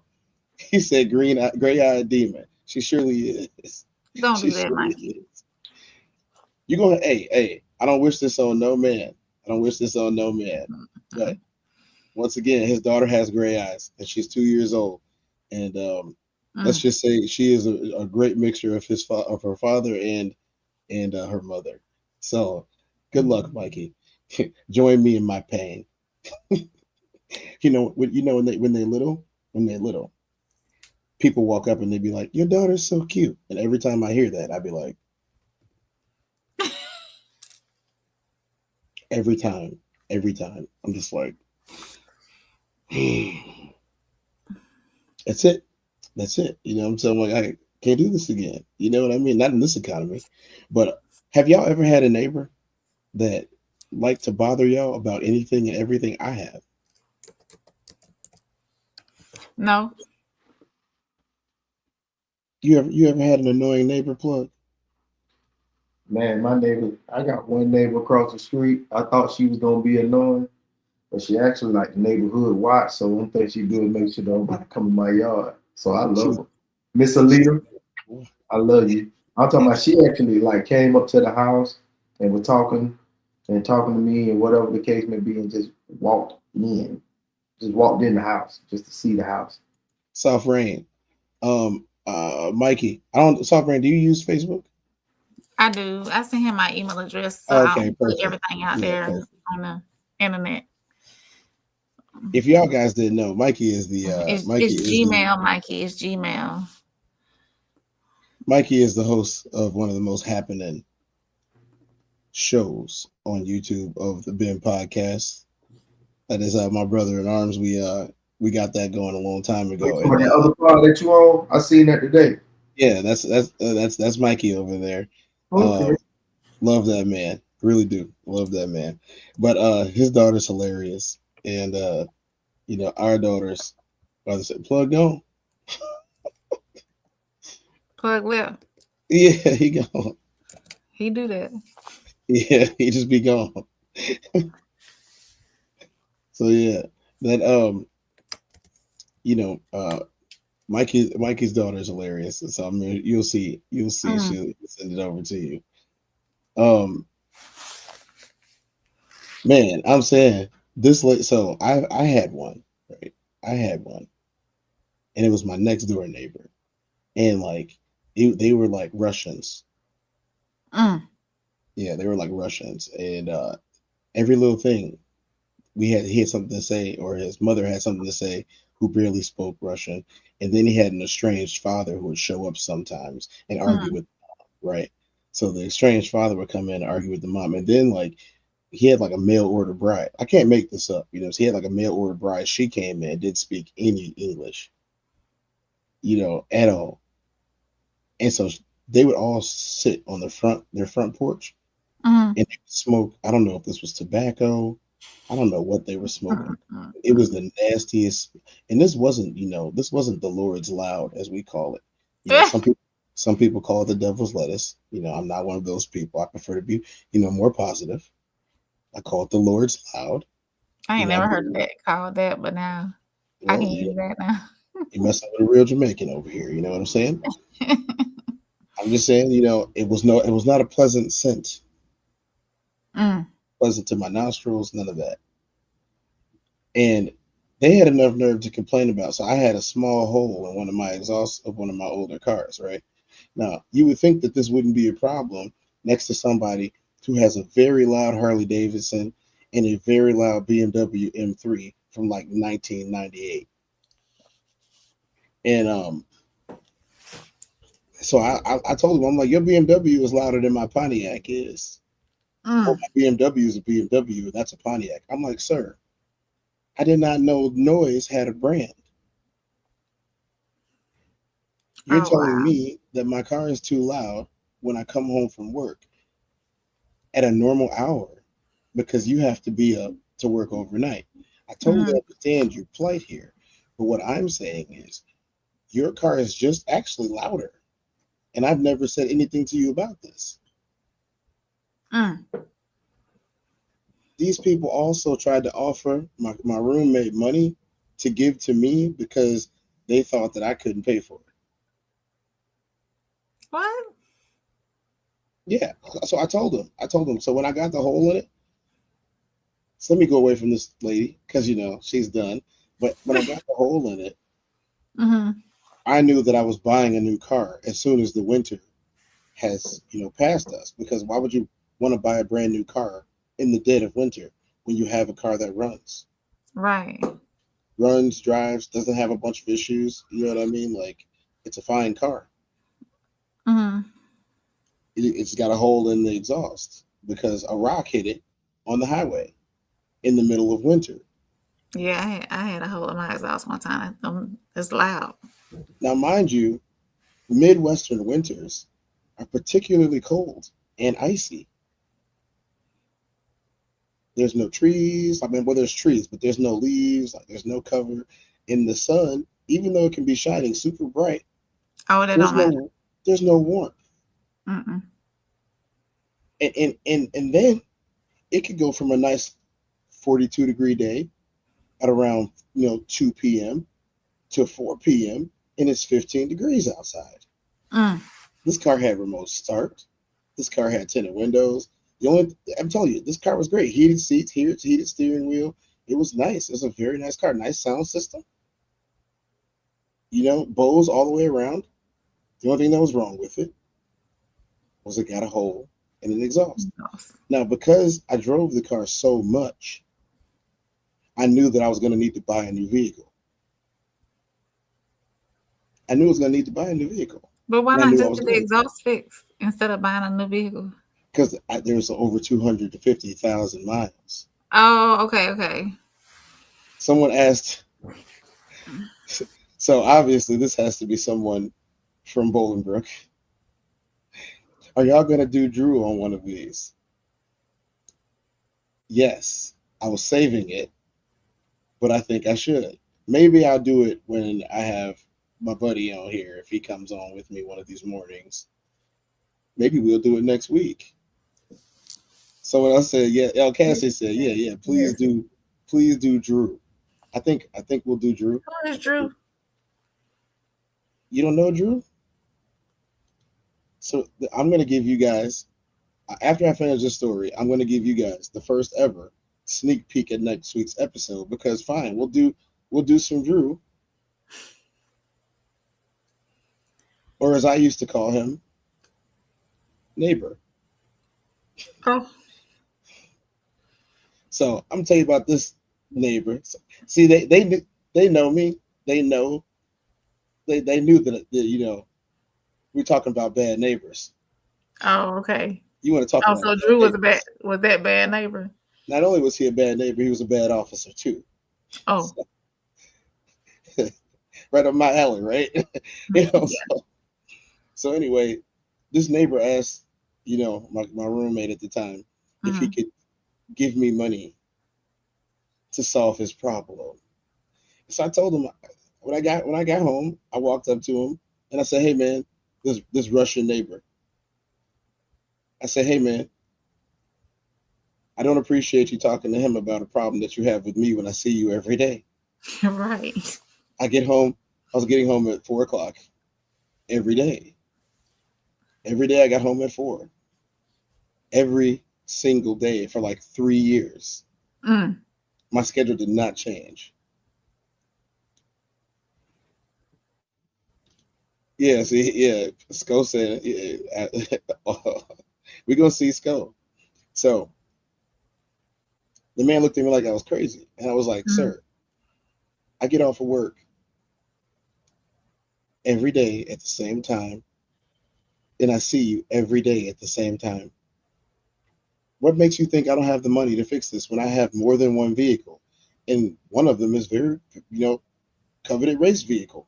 You know what I'm saying? Like, it sits in the garage because it's special. Like, what makes you think I don't have the money to take care of this small $300 problem? Right. So it's like, just because you didn't choose to take care of it when you wanted to take, or when they wanted to take care of it. He wanted to dictate how I was living. Right, basically. See, here's the thing about this, right? My roommate at the time did not understand what was happening. Mm-hmm. This was a case of someone basically making you, or him at the time, their bitch. Soft Rain, go ahead, check that email while I grab this clip. Okay. Also, Sco, are you going to be a participant on the King's panel? If so, send me your availability. My email is in the chat. I want some different male perspectives. I know the collective y'all are great, yes, but we need some different opinions and minds as well. So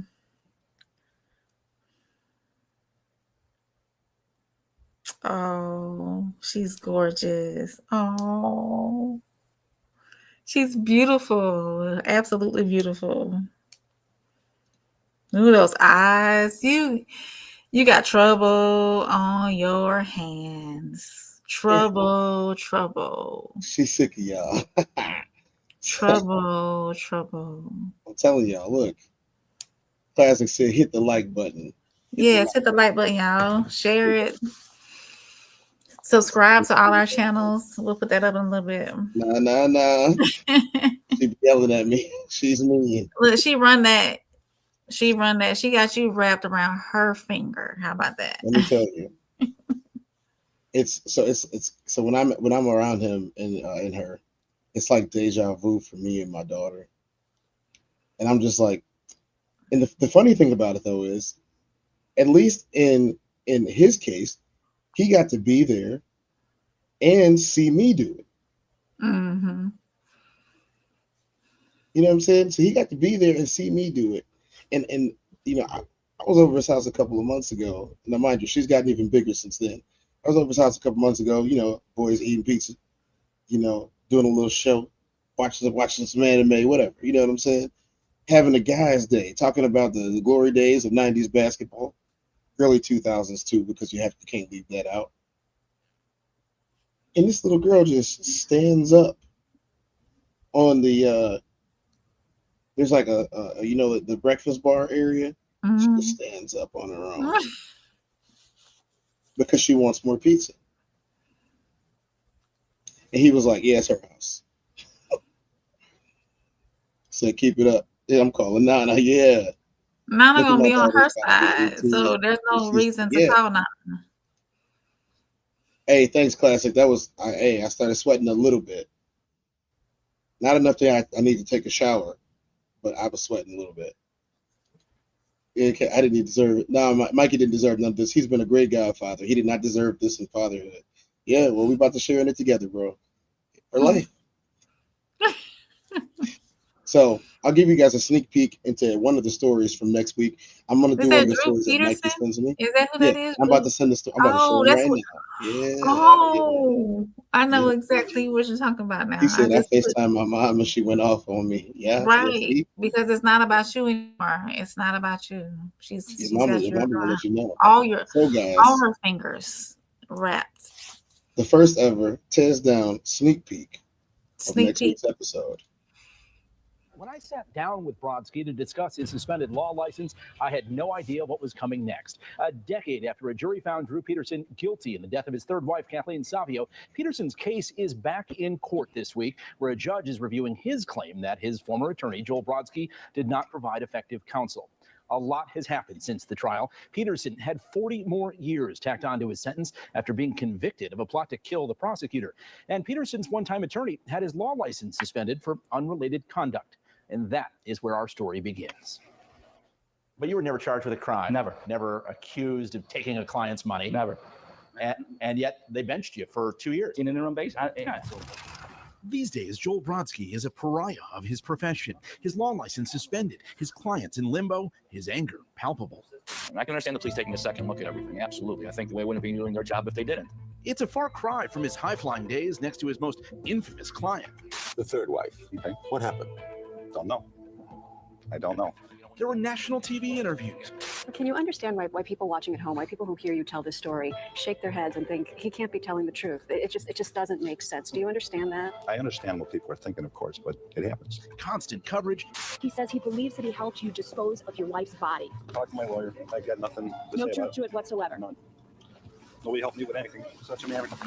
And a client who seemed to revel in the spotlight almost as much as his counsel. I'm going to come camp myself in front of your house and see if you like it. Brodsky lost Peterson's case. The former Bolingbrook police sergeant was convicted of killing his third wife, Kathleen Savio, and has been labeled the only suspect in the 2007 disappearance and likely murder of his fourth wife, Stacy, whose body has never been found. Drew told you what happened to Stacy. I know everything about both of his wives. Everything. And Brodsky says he is considering spilling his secrets. He's never getting out of jail, so it's not going to hurt him. And wouldn't you never practice law again? Well, I don't think I'm ever practicing law again anyway, so what's the difference, right? So why would Brodsky, after 37 years practicing law, consider betraying the fundamental principle of his profession? He says the answer is because the profession betrayed him. In 2019, the Illinois Attorney Registration and Disciplinary Commission suspended his law license for 2 years. The complaint said Brodsky sent an email to parties in a child custody case and school workers that called one parent very mentally sick. He was accused in another case of a pattern in practice. Look, before we even continue on, let me tell y'all, this dude is a slimy piece of crap. So, a couple of things here. He was advised not to say anything, no tell-all books, no interviews, because he's already besmirched. He's already besmirched from other cases that weren't even related to Drew's case. The thing is, he lost the case. He was not an effective counsel. So yeah, Drew is right about that. And that is his only path to freedom, even though I doubt he's going to be able to ever get free. But this dude sucks. This dude sucks in so many different levels. And once again, it shows you that on both sides of the coin, they look mighty the same to me. Prosecutor and attorney. This is some old BS. This is a cop that thought he was going to get away with it. Like, you know what I'm saying? Like, this is crazy. So how far, is this away from where y'all were living? That was my neighbor. When I say neighbor, I mean I lived on the same block. What? Yeah. Wow. Like if they turned around with the camera, you could have seen my house by the corner. Oh, okay. Yeah, I didn't always live in that house, but that was when before this crazy stuff happened. I was living over there. Wow. Yeah, down the street from you, Mikey. Literally, that neighborhood. Wow. You know what I'm saying? And then on top of it, I'm an athlete, which means that I got to be pretty intimate with meeting a lot of the officers from there. You know what I mean? Because at the time, they were very involved with a lot of the stuff that was going on in the schools. Oh, definitely. All the schools had an officer posted, even when there was little to no crime. You know what I mean? These people in the communities, they were at the bars that everybody goes to. You saw them at the bars. Yeah. A couple of the videos that they had when they were trying to interview Drew was literally him leaving the town's most popular bar. The bar doubles as a music venue too. So artists like Twista and people come there and they perform. Yeah. Yeah, exactly. So his kid was in marching band right as I was leaving. Exactly, man. That is. Yeah. We saw these people. We saw him. And then you did used to DJ there. You did used to DJ at that bar. So, I mean, I will do this story, especially because a lot of people that we all know watch, especially because of what we have planned coming up for y'all with RSC. I will definitely be trying to tie this into some local entertainment. This story, so the rest of everyone else in the Chad 333 that doesn't really know everyone else. You know what I mean? This is a story that will blow y'all minds because this is a multi-layered story. We're talking about 3 missing or dead wives, a police sergeant, lieutenant, and a famous lawyer who's crooked as hell. And the fact that this got evaded for a really long time. Matter of fact, he didn't even get charged. They mentioned Kathleen Savio. And Swaggear. And the Swaggear. He's the one that was the one that was like, oh yeah, we're doing this now. They didn't used to have it in the town because the town was basically crime free. Jeez. Yeah, there's so much going on.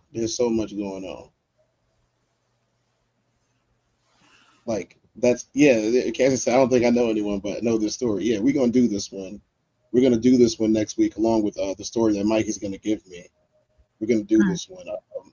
I don't know what time we're gonna go on the Monday yet, but we're gonna do this one. I want to see. I think I showed y'all enough. Well, I work back hours on Monday, so. Oh yeah, I mean you'll still be in the chat, I'm sure. Yeah, of course. Yeah, this is gonna be real interesting because, like I said, this is still ongoing. This has been going on for about 17 years. No, she didn't, Mikey. No, she didn't. Mm. No, she didn't go with us. No. This is going to be real interesting. So, without further ado, we've reached that bicentennial mark. Yeah, longer than that. Way longer than 17 years. We're talking about this might be 25 years at this point. Yeah, this might be 25 years at this point.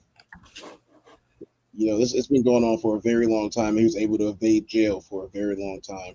And a lot of that is due to his status as an officer of the law.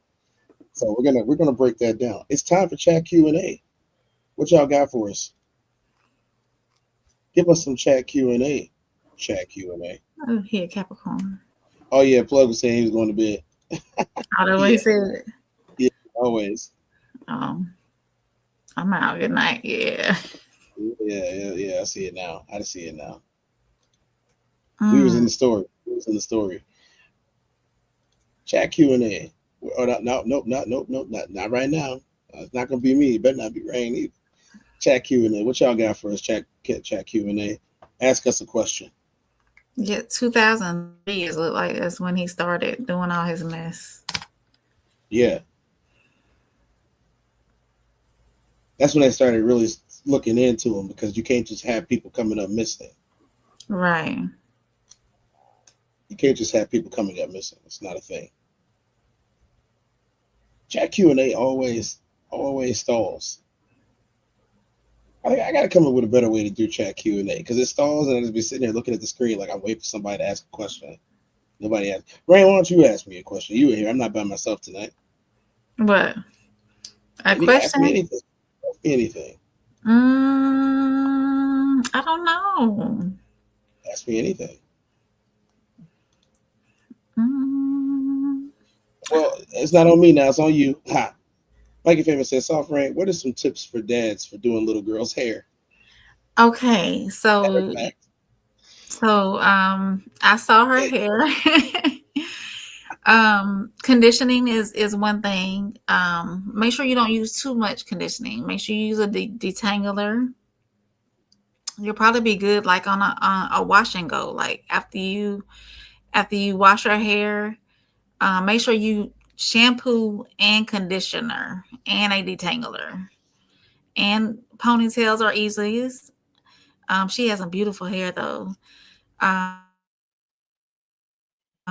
can send you some products to use, but because I don't know like her texture, I see it's curly, but because I don't know her texture, then I'm pretty sure I don't want you to put anything too heavy on it. So just like Cassie said too, take your time with it. Be gentle. You don't have to wash every day. I don't know if you're trying to wash every day, but you don't have to wash every day. But yeah, and you can use some product in it, some either holding spray or just a tiny. You can mix some conditioner in with some gel, more conditioner than gel, or you can even use some mousse. But I've seen some products, and yeah, email me if you need some more tips. 3A and 3B. Let me look into that for sure, and I'll send you some products that you can use. Passport Go said ponytails are the easiest. Ponytails are the easiest. I always pull her hair up and put it in a ball of curls. That'll be cute. Or pull it, even if you pull it back. Cassie said, "Take your time." Like I said, check, and check. 3A or 3B. She answered that question already. Yeah. For me, my daughter has a similar hair type. I had to use the right products, to keeping it moisturized, so the curl pattern can stay, and then the strokes. So they're not hard strokes, but they're definite strokes. Like you don't just want to like grab at it and like start brushing. You want to hold it and then brush it down. Hold it, grab another section, hold it, and then brush it down. And then when you are washing it, wash from the crown down. And then, but if it's tangled though, start from the bottom up. If it's tangled. Yeah. She said Anna's hair was not easy for ponytails. No, her hair was not. I try to make her look like one of those dumplings from China.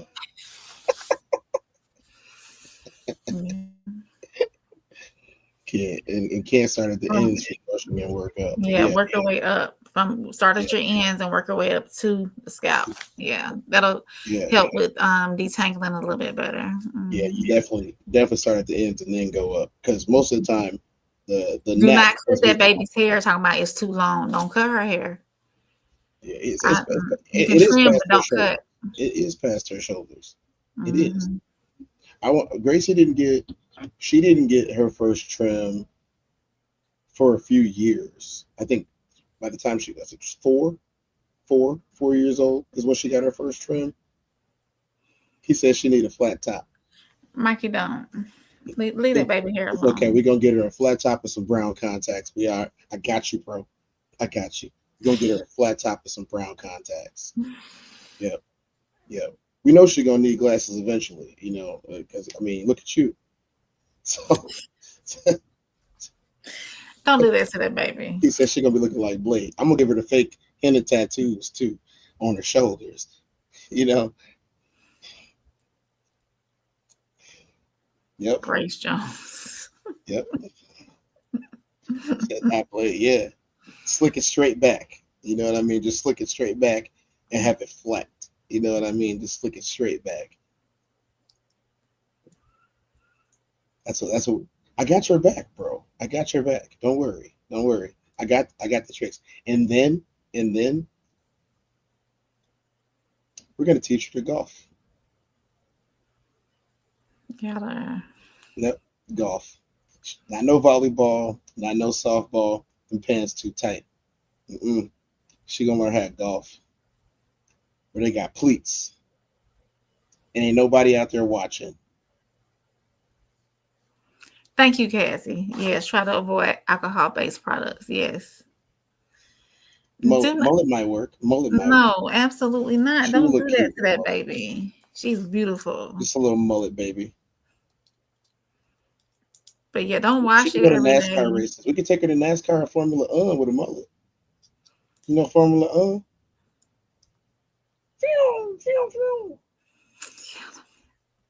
Dress her in a bright yellow jumpsuit.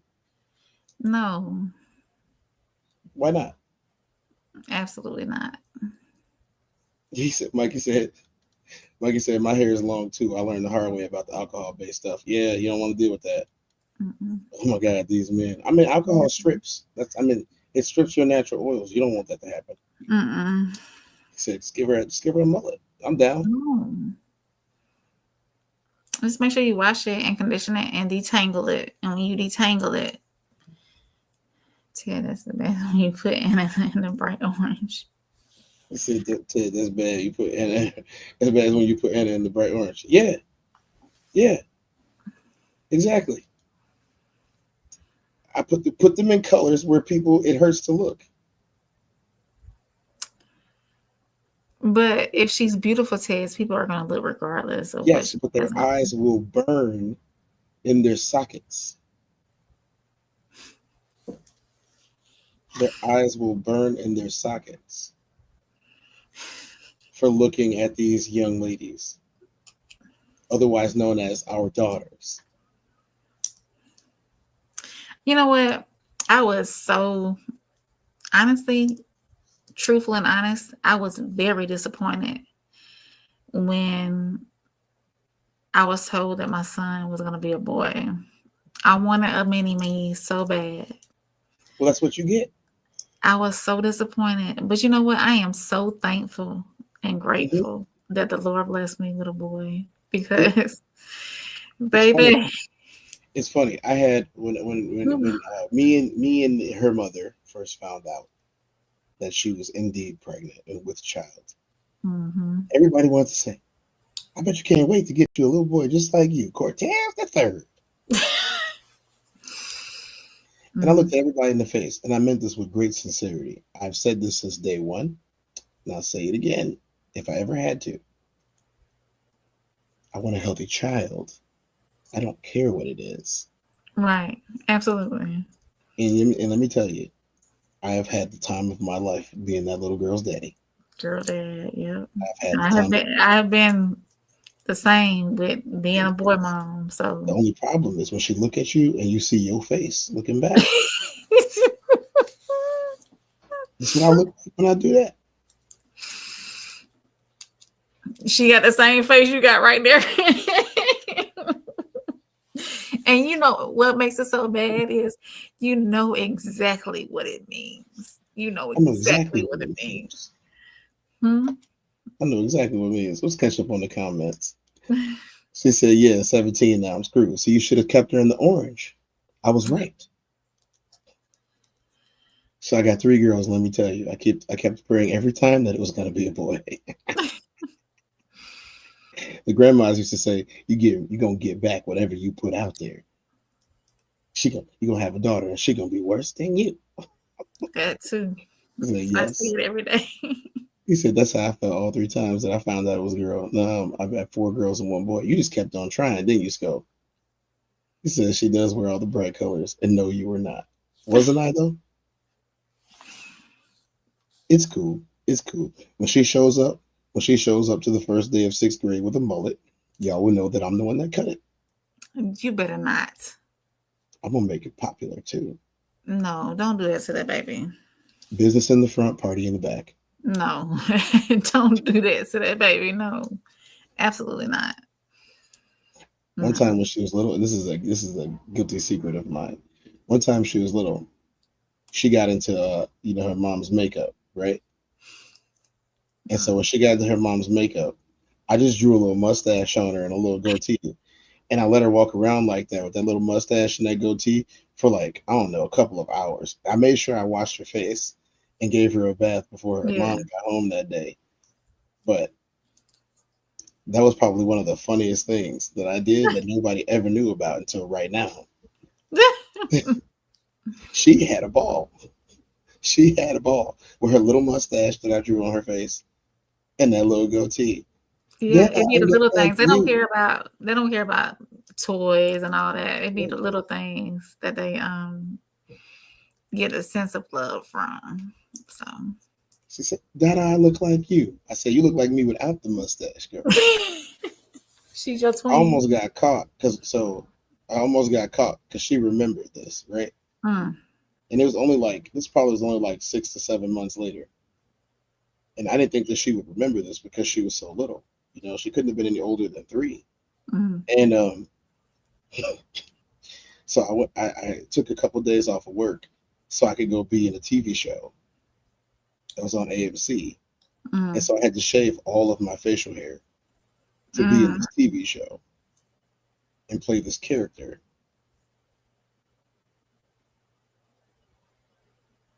So when I came home after shooting the show, she jumped into my arms and she saw that my face was naked.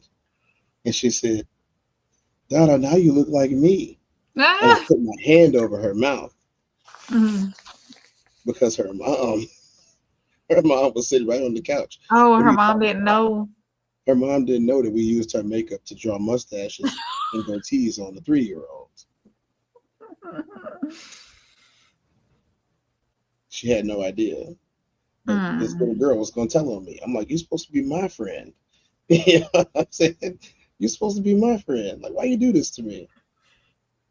So yeah, that little girl. What Cassie said? Cassie said, Tez, when you open that message, go ahead and keep thinking dressing them girls in bright colors is a good idea because then they turn into those pics. All right. Passport still saying, wasn't stopping until I got my junior. Now I'm done for real. All right. That what you say, Sco. Make sure you keep doing what you need to do in order to prevent. He said, I got 5. I don't know how you do it, but more power to you. Ooh. I'm just saying. So we got one more thing. I got to put something up here, don't I? Yes, I do. I got something to put up here. We're going to go ahead and put that in there. Meow. All right, y'all. Y'all saw Uncle Plug. Y'all seen Classic come through. Y'all seen Souls come through tonight. These are the respective channels of people who you guys see on each other's shows that we review each other every day. Yeah. Make sure y'all go subscribe and like and share them. Yeah, go ahead. they have some interesting news they'll be telling you guys in the upcoming weeks. And y'all stay tuned to them, see what they're talking about. Sovereign, you want to tell them anything about you, where to find you at? At Conversations with Soft Rain on Instagram, YouTube, TikTok. I think it's Conversation Soft Rain. It's without the with. They wouldn't let me do the with on TikTok, but across all platforms. And email me if you want to be on a panel, especially my King's Code that I'm trying to get going. Email me conversationswithsoftrain@gmail.com and let me know your availability. And if you're comfortable with giving me your phone number so we can text, then slide your phone number in there if that's easier for you as far as communication goes. Thank you, Sovereign. So you guys heard it there. Mind you, regardless of what anybody's channel may be primarily about, when she's looking for people to be on panels, she's not looking for you to play a character. She's looking for different opinions that people have, to have an earnest conversation in a space where people don't get to talk. It is Men's Mental Health Awareness Month. It is. And November. And I've been urging men to seek positive outlets and trusted people, as well as building themselves up so that they can beat this, self-deletion that seems very rampant in the men's community as of late. There's a lot of problems that we have in our society that cause men to have mental health problems. There's a lot of problems and a lot of reasons why they do. What I'm saying is we can help ease it and eradicate it by being there for each other. Number one, nobody is too macho to ask somebody else for, that they need to talk or a place to stay for a day or two. Nobody is too macho for that. If it means I'm saving your life, bro, come sleep on my couch for a couple of nights. Talk to somebody. If it means that I'm saving your life, okay? Like, you might not even be mad about this in a week. That's literally what it is. And I'm going to keep on pushing that message, and at the very least until the end of the month, if not forever. Definitely.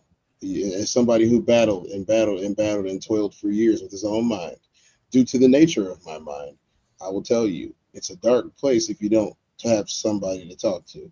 Reach out to somebody. Somebody's willing to listen. Somebody's willing to listen. You find people that are willing to listen and you talk to them. They make you feel better. I do need to take my own advice. I'm very stubborn, especially when it comes to talking to people. I don't like people. Everybody knows that I don't like people. I don't have that many friends. I don't go outside that much. But taking it a little seriously, you know what I mean? Definitely. Got to take it seriously. That's all that we can do. Continuing with that, we will be back this week. I'm not sure what I'm going to do for the rest of the week because the show's unscripted and the show is unfiltered. And so I know that True Crime Monday is what the episode that you guys have all witnessed tonight and been a part of. And those of you who are catching it on the rewatch, we have 7 other True Crime Mondays that we've done so far, and you guys should go back and watch them. Definitely. These stories are piling up, and we are keeping track of which ones are still ongoing and which ones are going to be developing into more. We're keeping track of that. Mm-hmm. I would love to see a lot of the same faces back for True Crime Monday. Most of the time, True Crime Monday happens in the early afternoon. I know a lot of people are at work, but if you're not, still catch me on the rewatch. Send me messages. I'll talk about it. Shoot, I'll do an extra show if I have to have conversations about this very real world application of things that were going on.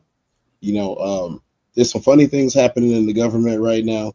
If y'all know who Bubba is, y'all should probably go and Google that because I thought it was the funniest thing I've seen all day. I have no comments. I think it's hilarious. It's funny. I think it's hilarious. And it's going to be even funnier if it's what I think it is.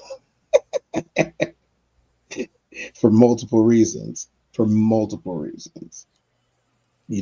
Stands any affiliation to any cause. This is hilarious. Mm-hmm. For so many reasons. And that's all I will say about that for tonight.